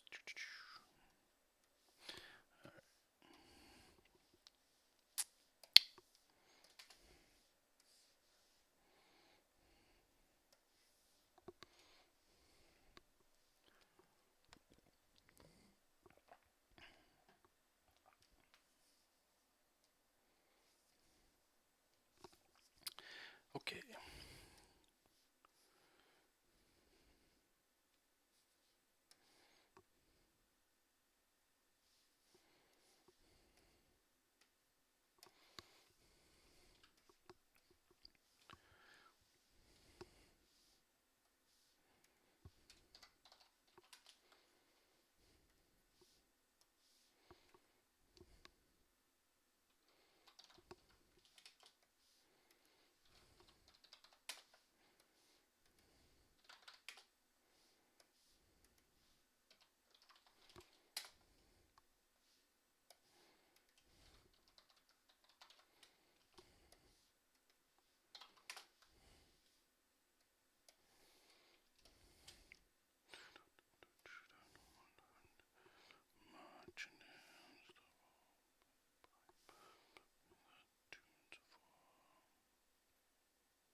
Zelda.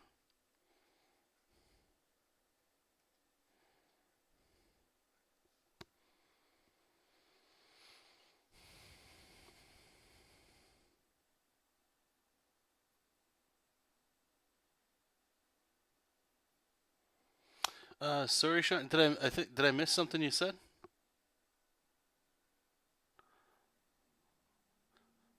Sorry, I didn't notice that you asked something.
Oh, you're gonna. Okay, I got it. Yeah, no problem. Yeah, I will. I'll go take a look on Twitter.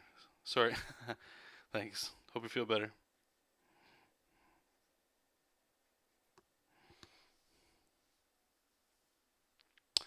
Dennis, have you bought? Sorry, have you bought any of those screen gloves? What I use is it's disgusting now. I've had it for like a long time. It's like a garden glove, and I just cut the stuff out of it, like the thumb and the two fingers. I thought it was cheaper than buying those smudge cards. I've never used one, no. No.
Oh no, yeah, like the latex will probably stick. Like this one, I don't. I think it's. I don't know. It might be polyester or something. I just. Yeah. Really, all you're ever looking for. You could even. I've even used a sock. You know, you just want the elastic band to be around the wrist, and then just cut out places for your fingers. Like a sock works well too. And before you start cutting socks to see if it'll work for you, is just put your hand in the sock, put it on the screen, and start moving around. Does it stick? Does it slide? That's all you. That's all you gotta figure out. Should work.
No, the sock I was saying you could use that as a makeshift glove for when you're working digitally, so your hand doesn't stick to the screen or to the tablet. If you don't like buying those, like the ones that everybody else uses, or if you're looking for like a much cheaper alternative. But yes, they are used for the feet too. So, hey, Lawrence, how's it going? Oh, thank you, appreciate that.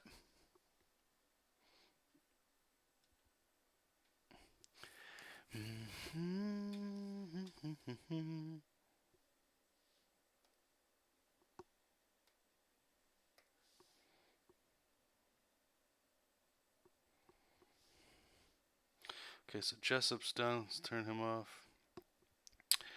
Boca, we'll do her next.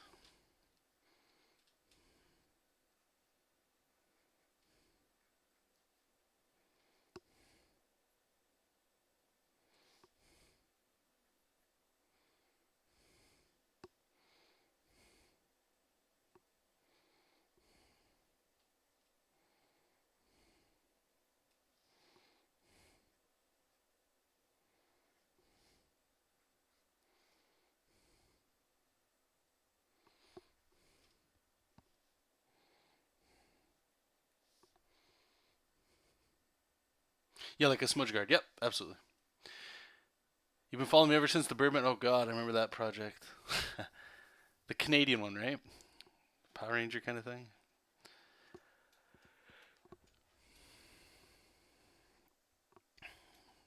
It's been a while.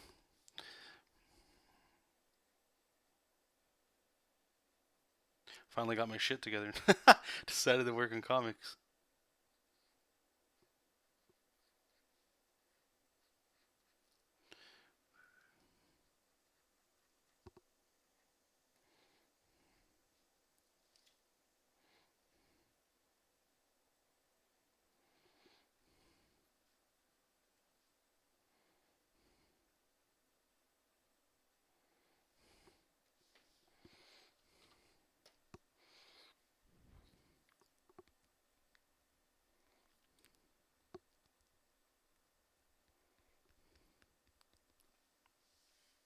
Yeah, I can't recommend them because like I said, I haven't really used them. A lot of people seem to like them though. And again, if the idea of using a sock seems kind of stupid, I understand.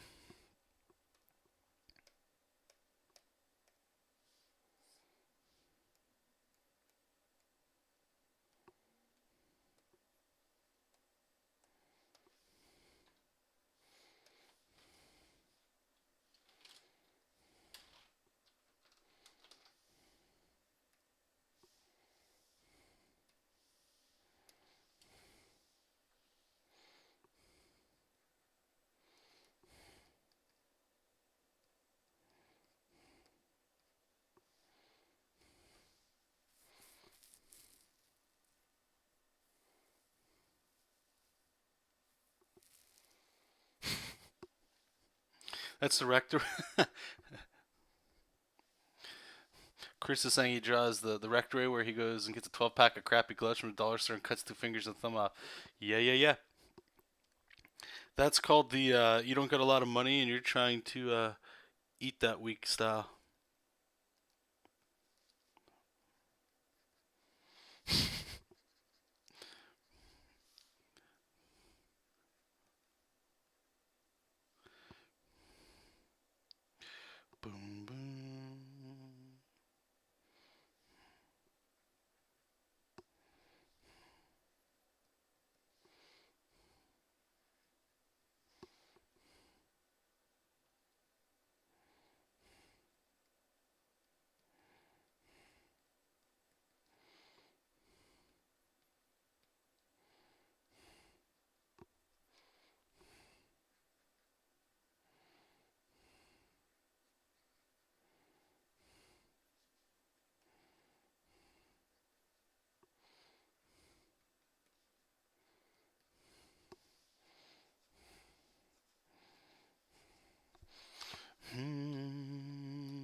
Yeah, man, if I can figure out some sort of way to clone myself and we can just plow through all this stuff, it'd be good.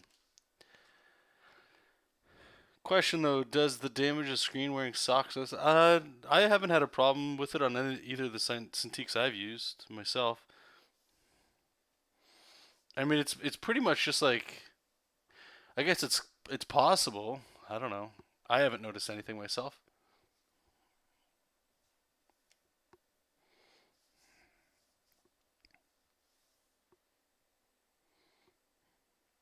Like I'm trying to look at my screen right now. I don't really see scratches. Like if you're worried at all, yeah, you could definitely go. I think what $7, like somebody was saying. So it's not like you're breaking the bank.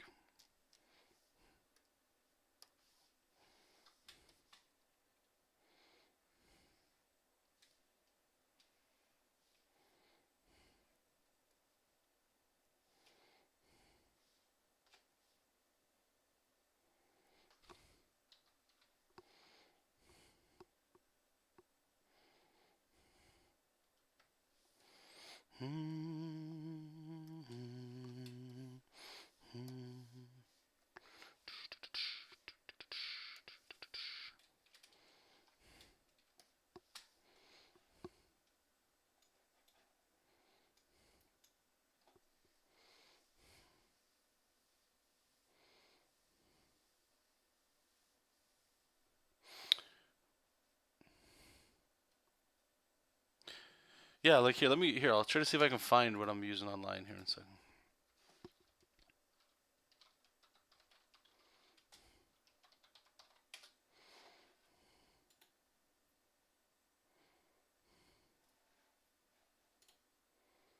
Yeah, okay, this is basically what I'm using. Except mine come in rainbow colors. So do you guys see like the texture that it is? It's one of those kind of things. Mine's disgusting, like I said. It's actually really gross. But yeah, that's the style that I'm using. This one here. I'm pretty sure it's polyester. And then I just cut the thumb, like right here, just grab scissors, cut, and then cut. Just leave the bottom two fingers. Do you think the Cintiq is better or Microsoft Surface Studio? I don't have any experience with the Surface Studio, so I'm not sure. I will say I am very happy with the Cintiq. I've used the 12WX and now I use the 21UX. They're both older models, so they're not displaying at an HD resolution. But I'm more than happy with them. I've also tried the Huion GT220, which was an HD machine. I wasn't very satisfied with that. I had a couple reviews, and I'll say this: if a non-Cintiq is your first brand, you'll probably enjoy it a lot because I don't want to say you don't know what you're missing, but there's little things about the Cintiq that, for whatever reason, I feel like that are there and they're real. That it's like wearing, I don't know. You draw on it, you get used to it, and you get used to like the intricacies and the pros and the cons of whatever device you're using, right? And then when you go to something else, like in my case, I went to the Huion. It was definitely a step down, but not a massive step down. It was just a step down in certain little things. But again, if I had never used a Cintiq, I probably wouldn't even have noticed it, so it would have been fine. And I should also point out that the stuff that I'm using this stuff for primarily is black and white line art for comics or pencils, right?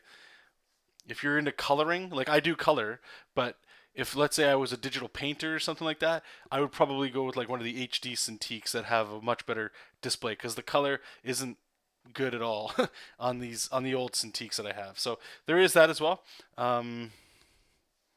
Yeah.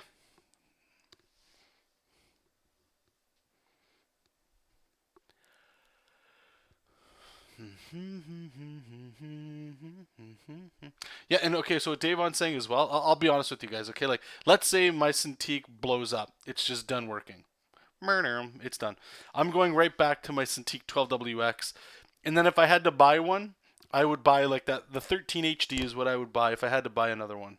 Just because I could get that nice HD experience, which is for the color. And then I think I'd be fine. I did a giant chunk of work on my 12WX fantastic machine. You might think that you don't get a lot of real estate. Anybody that's used a Surface Pro, you know what the hell I'm talking about. Totally doable though. Totally doable.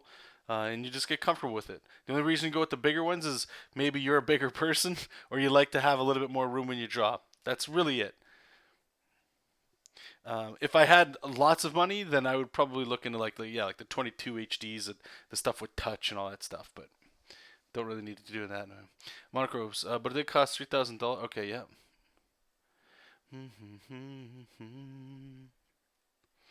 Thomas, I've seen your reviews. I bought a Huion and I wanted to know how exactly it affected the line art.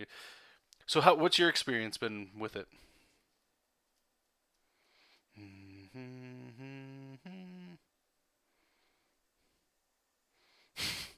Bat fans got the yeah. That's pretty much it.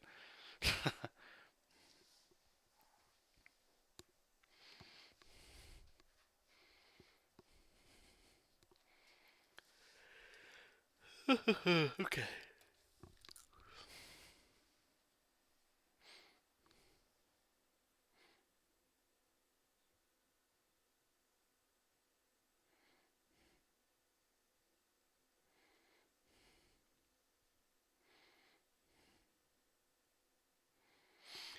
And I also like to add in this conversation too, just because. So you guys know we haven't talked about him in a little while. Freddie Williams. He uses a bamboo, and he's done Ninja Turtles, Batman, DC work, Marvel work, and he just prefers that. If this discussion is originating from like the idea that you prefer to work on a like a screen to draw on, then okay. But if you're just looking at like what's the best tool to use for digital art, like for comic books in particular, it's just whatever you're comfortable with. You don't have to drop your entire bank account to be able to work digital.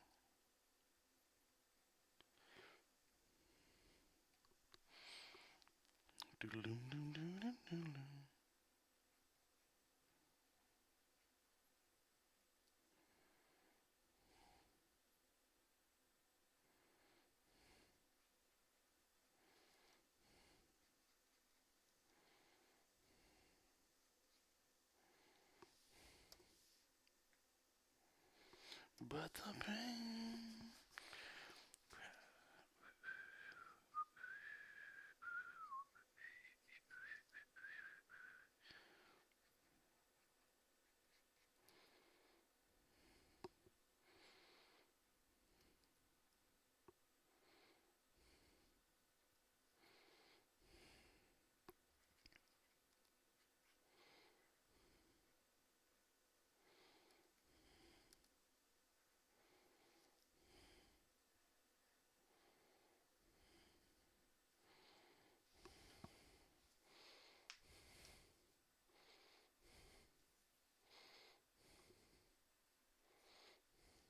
Was getting there in 2 days. Okay, cool. Yeah, well, please, if you can, after you've like played around with it for a little while, just come back whenever I'm streaming or shoot me a message. Let me know what you think.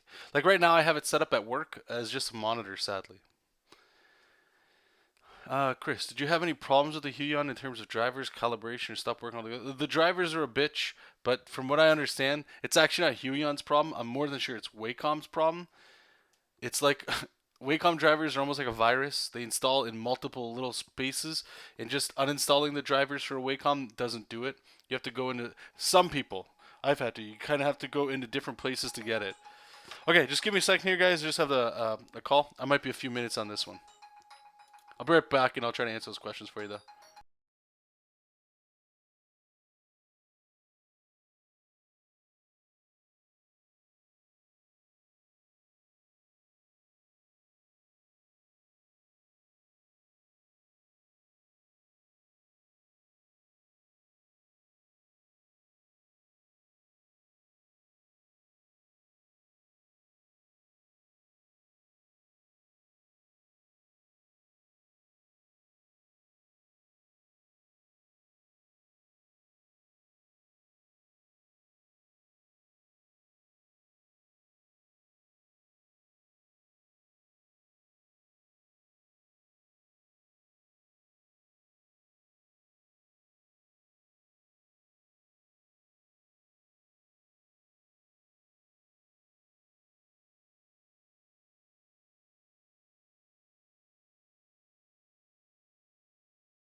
Okay. Let's catch up with you guys. Bam, bam. Got the worst music going right now. Okay, so what were we talking about? Oh yeah, calibration stuff. I forget where I ended with that. Long story, super long story short. I know I had the 2 reviews. If I can partly remember, honestly, the experience wasn't brutal. I'm just saying I'm used to a Cintiq, so it's hard to step down. And I will say there is a reason why Cintiqs cost what they do. And again, unless you experience one, you're not going to know. And I just it's hard saying that because by default I think that makes people go like, well then that means I'm missing out on something, and then you don't act and you don't buy on like a $500 to $1,000 tablet that's non Cintiq, right? And saying all that, honestly, guys, if you got the money, you can buy older used Cintiqs as well. But I don't want to be a Cintiq pusher here. Okay, okay. But once I did get everything cleaned up and I was able to use it, it did do its thing. But it was a little bit of a there was some shit that was just I was definitely one of those people, like I think a lot of you guys are, you just want to sit down and draw. And once if the technology starts getting in the way of you drawing, that's a problem. And it happened from time to time. That's all.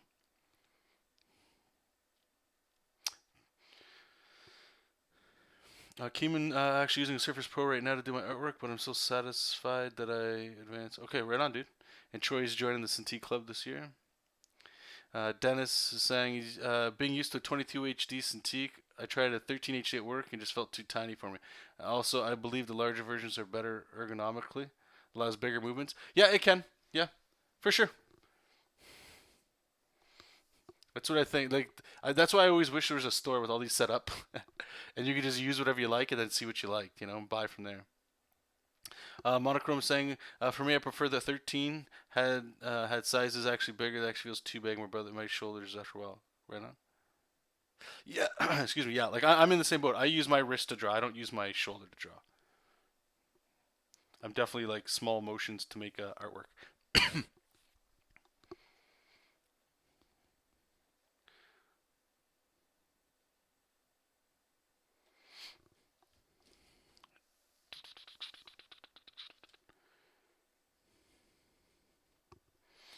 All right, let's draw this cage. What does it look like?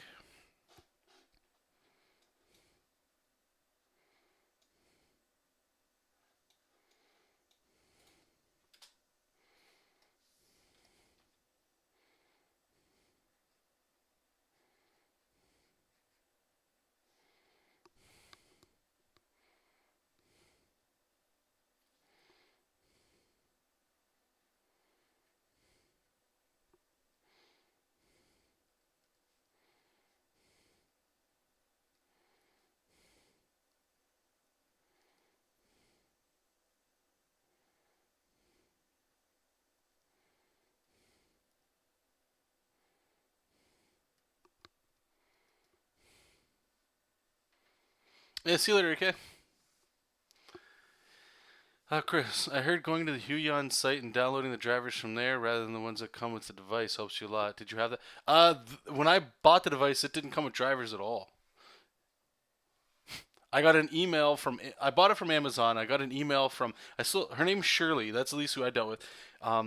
She was wonderful. Like the customer service, all that stuff. Like the pen didn't work or it just wouldn't charge, and they sent me other ones and stuff like that. Like she helped me out big time, and she was very nice. So I don't want to complain or bash them. I think they're great. I just had one experience. Other people had different ones, but I didn't have any. Once I bought it, they sent me an email saying thank you. It's coming on the way. Download the drivers here with the link. They didn't provide a. I think it's just a way that they cut costs. Instead of providing like a CD or. I think a lot of people don't even have CDs or DVD players on their computers anymore, right?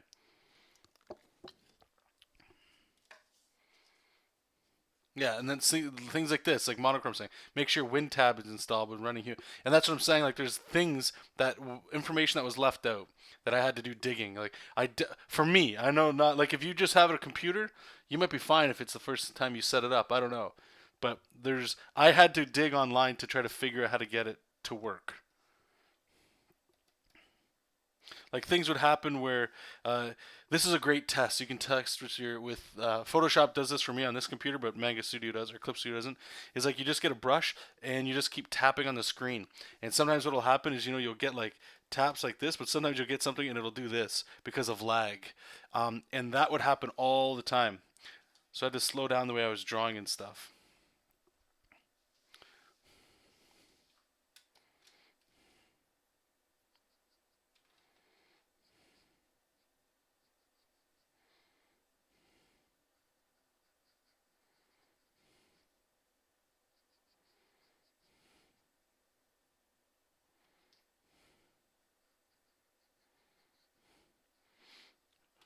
And again, I don't want to make, I just want to make it clear that I'm not 100% sure how much of that was Huon's fault and how much of it was Wacom drivers in places that I thought weren't there.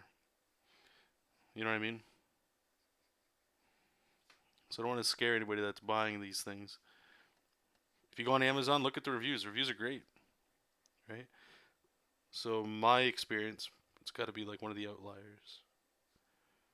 Because I imagine most of those people that are leaving those reviews probably don't own a Cintiq or have installed one, so they're not experiencing the same kind of issues that I had, right?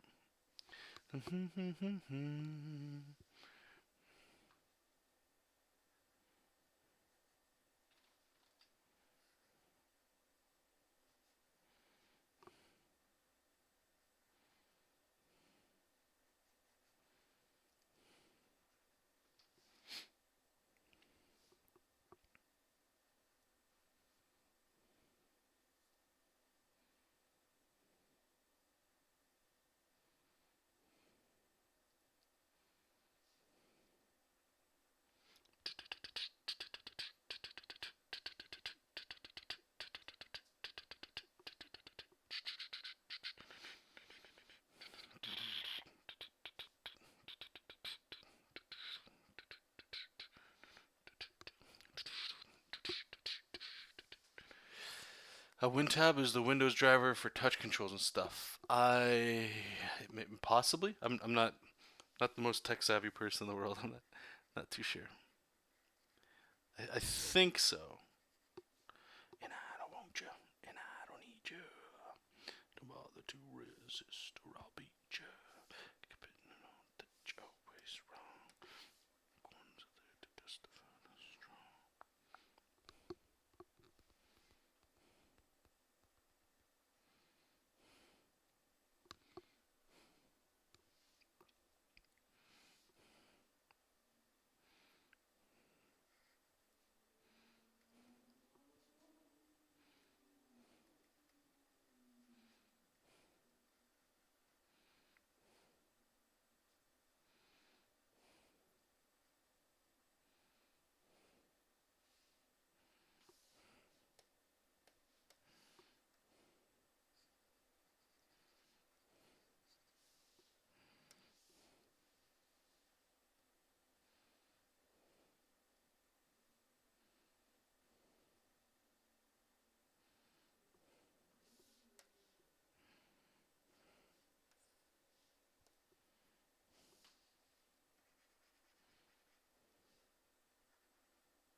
Dennis is saying the only thing that annoys me with the Cintiq is that my hand is blocking the view. Didn't have that issue with the Intuit.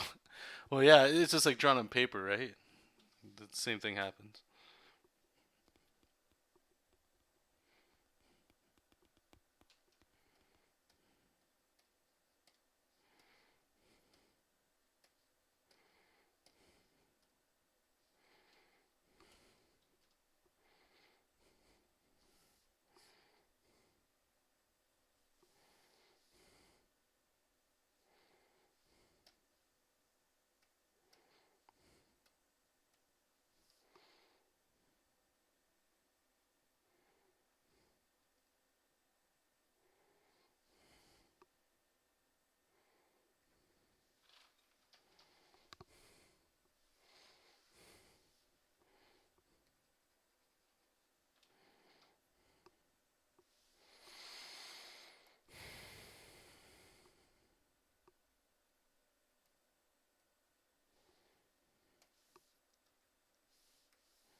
It's a Joe Madureira font from Battle Chasers. I think it's called CC Joe Mad.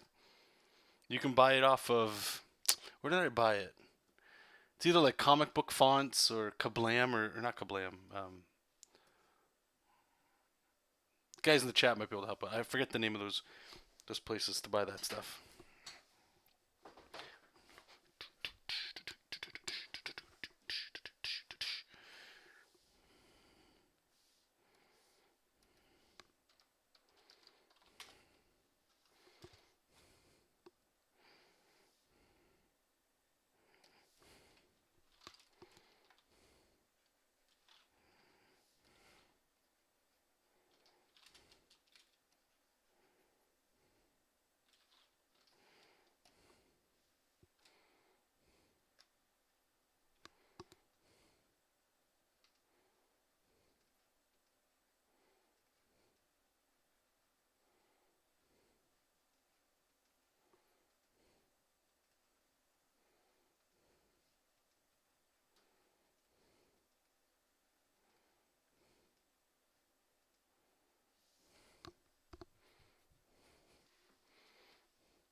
Blambot, yeah, that might be one of those two. Yep.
Now, baby, boom, boom, boom.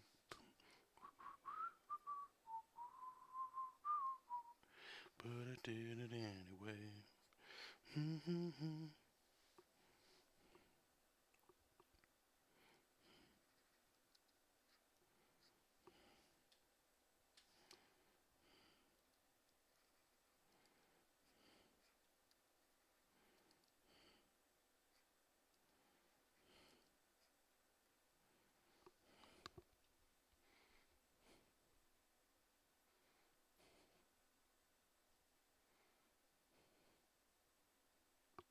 No, I haven't. I haven't tried those. Definitely, if like I stay in a program that I feel comfortable being able to get the result that I want. That's why for a long time I was just sticking with Photoshop because there's certain things I hadn't figured out how to be able to do the same thing in Clips in Manga Studio 5 actually before they changed their names. But once I just made a little bit of time, I could like Clip Studio does everything I needed to do to make comics except the path feature that you can only do in like so far anyway in Photoshop. That part sucks. But yes, I'm definitely glad that there are options out there that are free.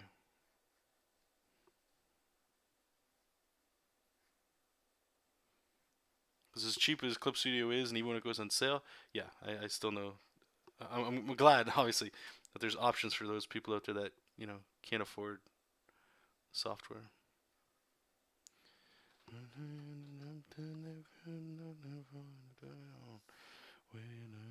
To go.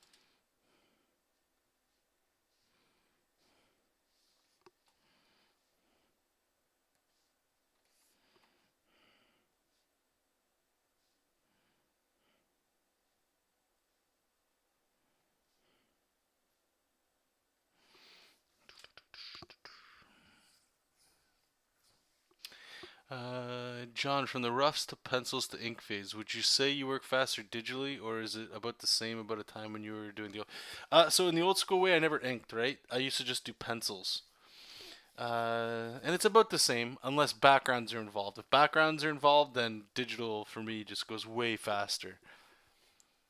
But like I said, the only thing I can compare it to is like recently the Venom print that I did traditional, but I started digital and then I light boxed it in pencil lightly, and then I just use microns, right? So it's not totally the same.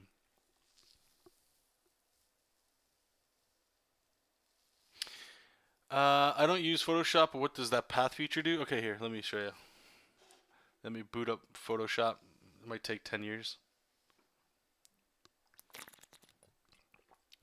Yeah, one of the main reasons why I stopped using Photoshop, at least on my current setup, is I like the way the inking tools and everything works in Clip Studio better, and it doesn't lag my machine remotely close to as hard as Photoshop does. But that's just my thing. There's tons of people that use Photoshop to do amazing stuff. I like when I started getting into digital, right? When I was using the DC Comics Guide book, I did everything in Photoshop, everything that was said in there. Working at 300 DPI. The only reason I work at 600 DPI is because I can. Like 300 DPI is as big as you need to go if you're doing print comics, even web comics. Okay, so essentially what the path feature does, I'm just waiting for Photoshop here. Basically what the path feature does is it allows you to like draw a path or a shape or a line, and then you can stroke that line, you can do anything you want to that line, and it never loses its integrity. Okay, so I'll give you an example.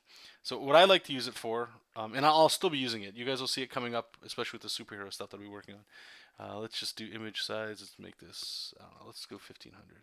Let's kill our computer. For buildings, especially for buildings. Once I saw this, that's where one of the main reasons I was like, oh, I have to use this software. Oops. Um, Shit, it's been a while. Where's my brushes?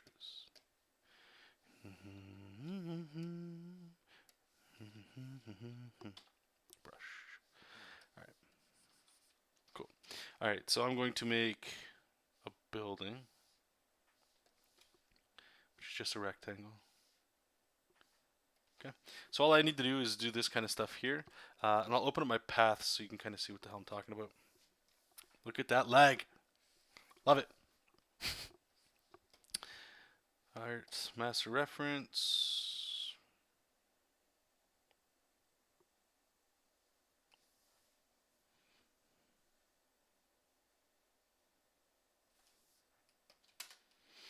So you can do like superhero things as well. Like, what is all this? Okay, so this is when I was making some paths as well. I recommend doing this. I'm gonna have to do this as well, so maybe I'll stream it with you guys. But you just take reference of photos anywhere you find online or take them yourself. You kind of stretch it to make it straight, and then you sort of make your paths and stuff over top of it. I don't know if any of these will be. Here, I'll show you this. This guys can actually see something. So I've done this with the Superman logo. So anytime I draw Superman, I just use a path because the logo will always be perfect. That was for the standard. Another guy named the Skunk. Green Lanterns is right there as well. So the paths are the buildings anyway. Like check these out. These are all building faces. If you think of like a 3D object, like a face, right? And what you can do is you can select this stuff. So let's just go with this one. Okay. I'll copy that.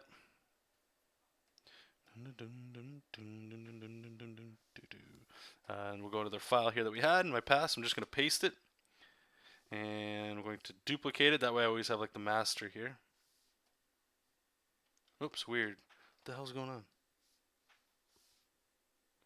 Photoshop.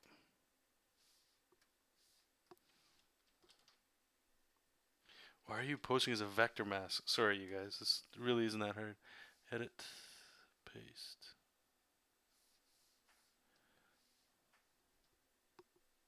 That was weird. Alright, let's duplicate it. I just want you to see it. When I saw this, I was like, oh my god, this is great, right? So what you can do is you just line it up. And people don't like the way this looks and stuff, but whatever. So we're going to go distort. Sometimes this takes some noodling with and stuff. I'm just going super quick here so you can see it. So I'm going to hit OK, and then we're going to stroke it.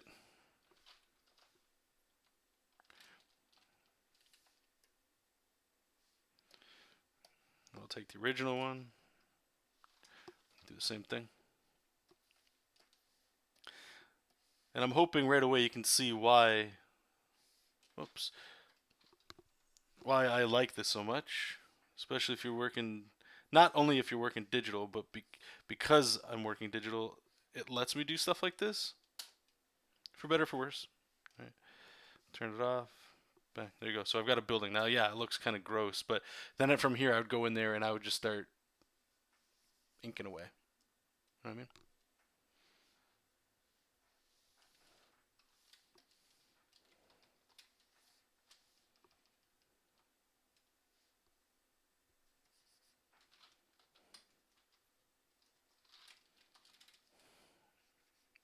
Get some line weights in there, whatever you want to do.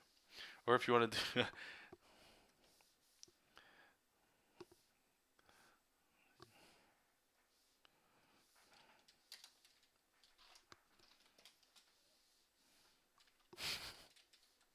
Right? You go in there, you can start doing your windows, whatever you want. You know what I'm saying? You can break it up, and that's why. I'll get out of here. Or actually, here, before I leave, I'll show you this too, right? So you can do stuff like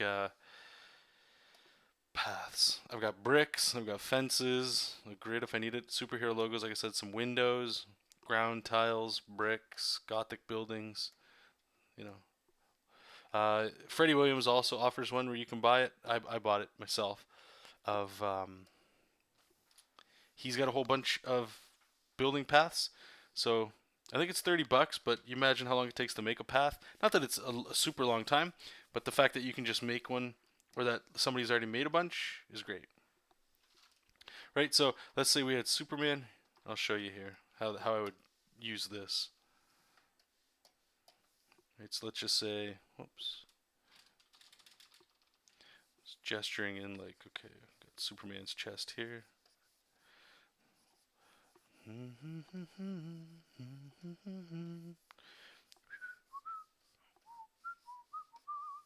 I'm like, okay, so his Superman logo is probably in here somewhere, right? That. Cool.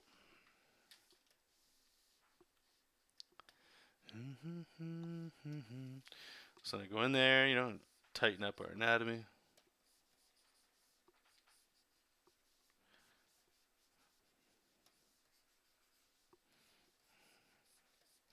I couldn't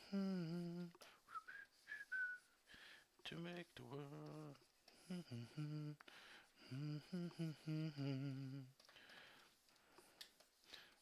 Get a big old fat Superman neck. Cool. All right, so I have that, right? Let's try to get a size here. I just want you to see it in context, you know? Why I dig it. And if Clip Studio Paint can introduce paths, I'll be happier than a pig in shit. Okay, so we get that, and just grab it, right? It's the same thing. Transform, distort. So I'm just going to pretty much put it in that perspective that I've already established there. And you can see it doesn't fit right? But then you can go edit, transform, warp. Sometimes you gotta adjust some stuff, right? Because like this should be in the center of his chest.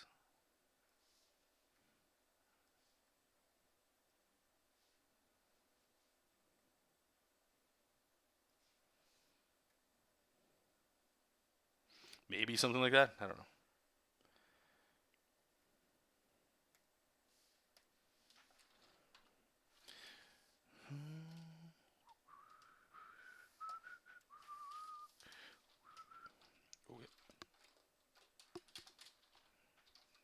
So you see what I'm saying? You don't have to draw logos anymore. Like it's pretty fucking on point, right? So that's why. That's one of the reasons why some things Photoshop still does, in my opinion, better than Clip Studio, which is that just that feature alone. If we could do something like that in, and I know people might say like materials and things, it's not at all the same.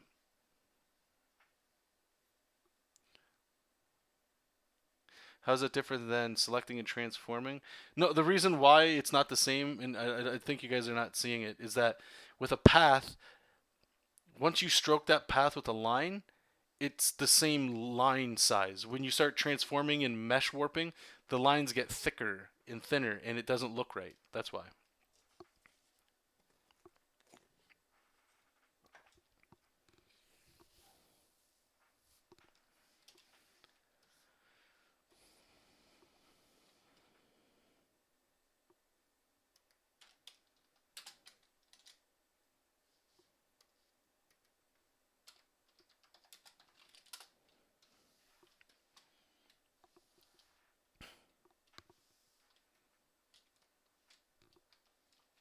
Like you can do it. It's just if you've got like I have yet to find a way to do it in Clip Studio, and I have yet to be convinced of examples I've seen people do. It it's not the same quality in my view. Now there's other people that could look at it and say it's the same. That's fine. I'm not going to argue it with people. You know, if it works for you, then awesome. Then great. Just personally, I haven't been impressed with any examples that I've seen with it so far. And I've emailed Manga or Clip Studio or Celsius, whatever the hell they're called, asking if that was something that might be on their radar of things to do. I haven't ever heard back, but I want to at least make it known that at least there's somebody out there that's asking about it in case it does anything. Because you guys know I love Clip Studio. It's all I use, right? Unless I'm doing backgrounds like that, then I go into Photoshop. It just sucks. I mean, I'm spoiled. I totally understand that, but it just sucks when you have to jump around programs and stuff. It's nice to just be able to stick in one thing and work. You know, not have to jump around. My choice though. I could just draw the damn thing, right? Just like I say, that's why I'm saying spoiled, because Photoshop has spoiled me and going and showing me, hey, bro, you don't absolutely have to draw stuff. You can just bring in 3D models and or use building faces to do stuff. It's like a drug. Once you get that taste.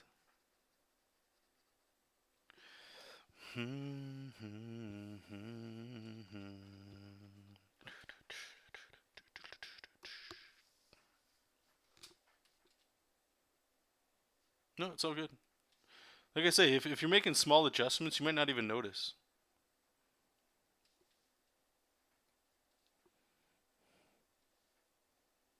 And if you don't notice, that's good.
Oops.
When will I be streaming again? Well, I just noticed the time. I should probably eat today. So I might just draw, I don't know, this panel and then stop the stream. I don't know. We'll see. I would like to stream again tonight sometime. Got a lot of work I got to do, so we'll see.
Yeah, see you, pal. Thanks for popping in.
All right. Well, I want to say thank you, everybody that stuck around today. Appreciate that. I'm going to try to be able to stream later tonight. I'm supposed to be inking these 3 pages, so um, we'll see how that's gonna go. We've got this page here. We got to still draw the bottom panel. These things take a lot of time just because there's more stuff in there. We got this page and then this page. This one's probably gonna take about the same amount of time as this one here. So we'll see how it goes. The inking usually goes pretty quick, but I might have to say that till tomorrow. But again, thank you so much, everybody. I do appreciate you guys' time and for hanging out. And until the next stream or until I see you later, keep reading comics, keep making comics, and I'll talk to you soon. Bye bye.